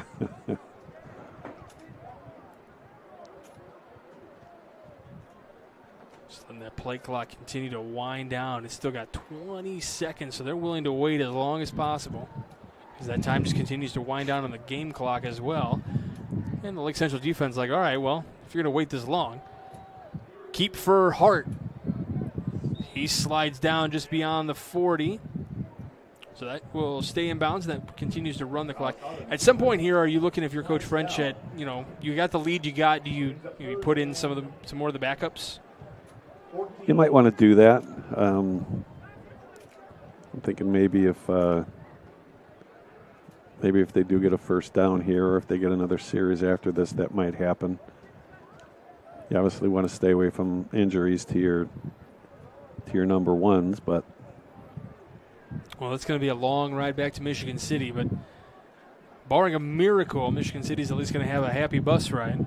Hart stepping up, airing it out down the field. Pass is tipped in the air and incomplete. Redigan on the coverage, and he comes up hobbling a little bit, and he says, I need off. So it'll be fourth down for City. And they're sending their team off on the field and bringing out the punt unit. Both guys came down a little awkwardly, it appeared. Yeah, it was kind of a jump ball there and came down tangled up.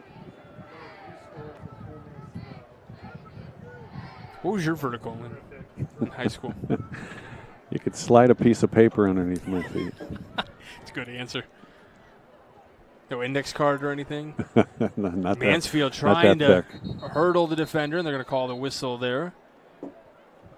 There's some pride there for returners on that case, like not one, or just in any tackle, I guess, is, you want to make them blow the whistle because you don't go down, right? There's some pride in that, not going down. That's true. I would have seen somebody just look at me and I'll write them down. That's a hard skill. That's, you're trying to field a ball at 9 times out of 10 isn't coming, straight down. It's wobbling and it's moving around there, and you have to catch it and then try to avoid somebody who's bearing down on you. Would you say that's probably the hardest thing to do in football? Well, standing up there as a quarterback play after play, and True. But at least for the most part, you kind of see. Yeah, it might what's coming in your direction. For the it most might part. be right. It might be the single most difficult thing maybe to do. Like the return. You're out there by yourself, yeah. Because you kind of just wait. Like people are running. It's that people are running at you and they want to demolish you. Exactly. And you're waiting for that ball to come down. And by the time you look, you're like, okay, what do I got? That's the worst one when maybe you've gone all out to try to block the kick and there's really no blocking for you and you need to field the ball.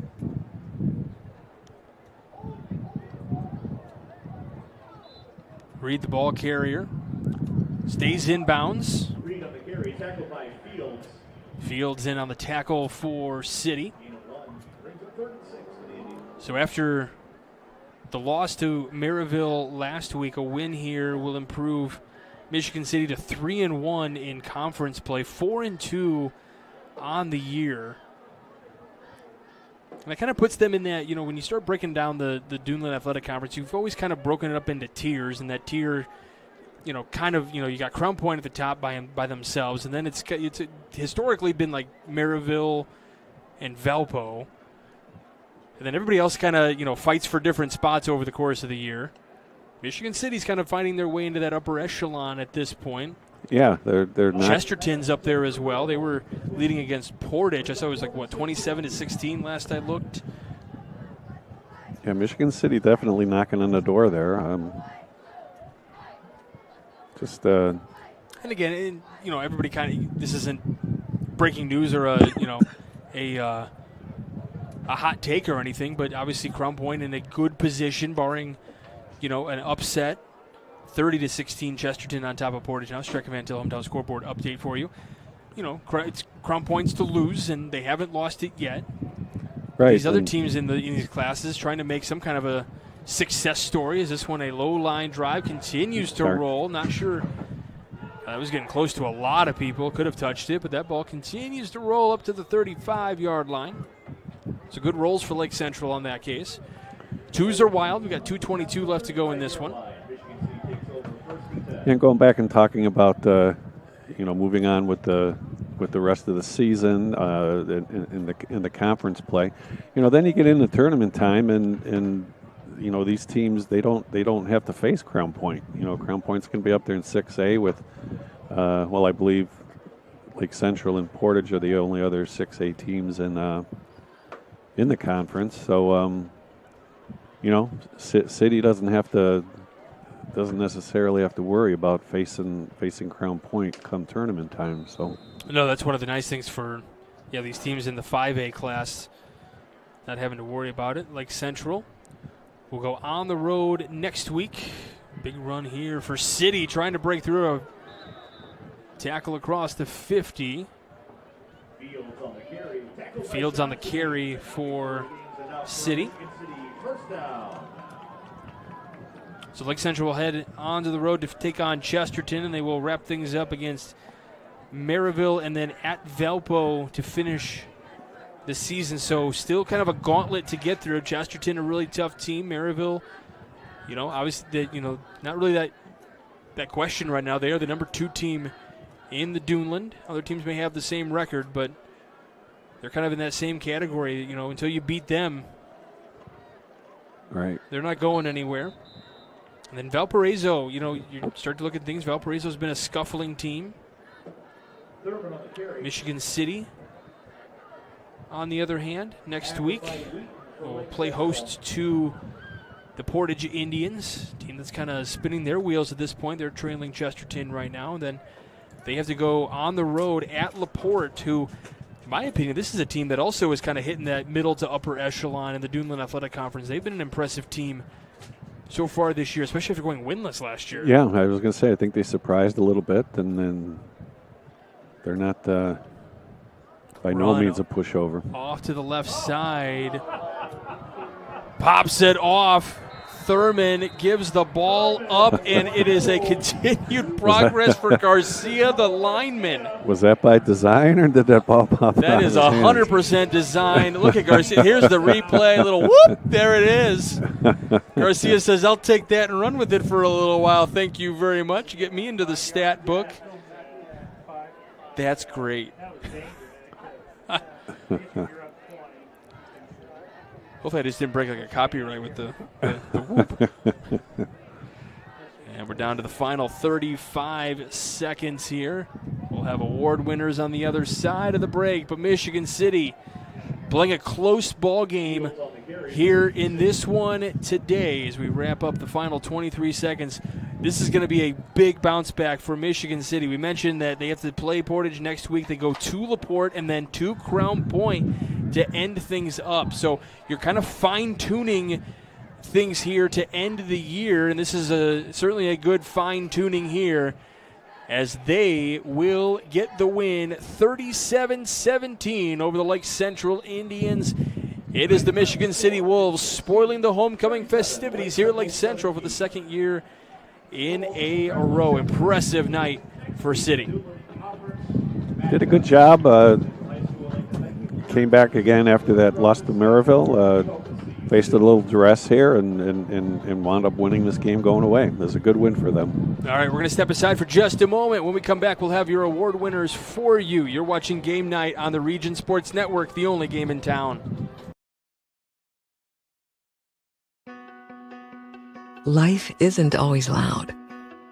Sometimes it's the quiet moments that matter the most. Of effort, of a dream taking root. And behind those moments, there's trust. Thank you for trusting Centier Bank with those moments and making us a part of your story. Thank you for the opportunity to earn your trust.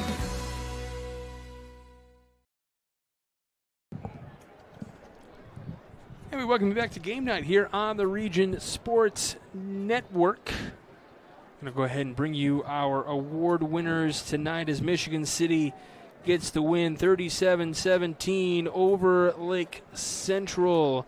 All right, our Crowd Company's Lantern Man superhero of the game. They have offices open 9 to 7 Monday through Friday and Saturdays until 2 in Highland, Maryville, and Michigan City. I'm going to leave that one to you. Oh, go ahead. All right, we're going to go Triniston Hart on the for the Crowd Company's Lantern Man superhero of the game. What did you like about his night tonight? Again, coming off of that horrible loss to Maryville, they needed to right the ship. Went through a little rocky part there in the second quarter, going into the third, but his poise and leadership, I think, put Michigan City in the position to win this game. I liked his poise in the pocket at all sorts of different moments throughout this game. So Triniston Hart, your Crowd Company's Lantern Man superhero of the game. We're going to go with the Boilermakers Local 374 blue collar player of the game. We both agreed that this one is going to go to Wes Lalich, who came in and the sophomore quarterback did a really good job kind of, really moving the ball for Lake Central, getting them on the scoreboard a couple of times, getting that really nice 80-yard touchdown pass to Frankie Verda. Really just kind of making those continued steps as a sophomore for this varsity team. Yeah, did an admirable job coming in. A couple bumps in the road there, but he came right back. Showed poise in the pocket, showed poise rolling the ball out, and showed poise running the ball. And I think they might have found something going forward here. So that'll be going to Wes Lalich. Then your proud Union Home play of the game presented by Ironworkers Local 395. For more information on the apprenticeship program, check out ironworkers395.com. We're going to go with the Triniston Hart 78-yard rushing touchdown. Kind of felt like the final blow for Michigan City over Lake Central to kind of put this one away for the Michigan City Wolves. Really nice play overall tonight for Triniston Hart and kind of capping it off with that big touchdown run. Yeah, that was kind of the backbreaker of the game there. A little seesaw back and forth there, but that one put the icing on the cake, and it was fitting that it was Hart that scored that touchdown. Our executive producer is Chris Ramirez. Our operations manager, Rich Castillo. Sales manager is Heather Ames. Our coordinating producer is Zach Miller. And our sports director is Mike DeWan. Your broadcast crew tonight, myself, Michael Brenner, along with Steve Pachalski. Nice job tonight, partner. And, of course, our producer, Zach Zanelli, always doing a great job as well. And then our cameraman, Martin Marullo Jr., doing a great job up there battling the windy elements here in St. John tonight. A special thanks to coaches Cody French for Michigan City, Pete Koulianis for Lake Central for getting us everything we needed for tonight's game. And, of course, the athletic directors, Ben Bachman and Chris Enyart for both schools. And then, of course, you, the viewers on Facebook, YouTube, Region Sports, and the IHSAA Champions Network.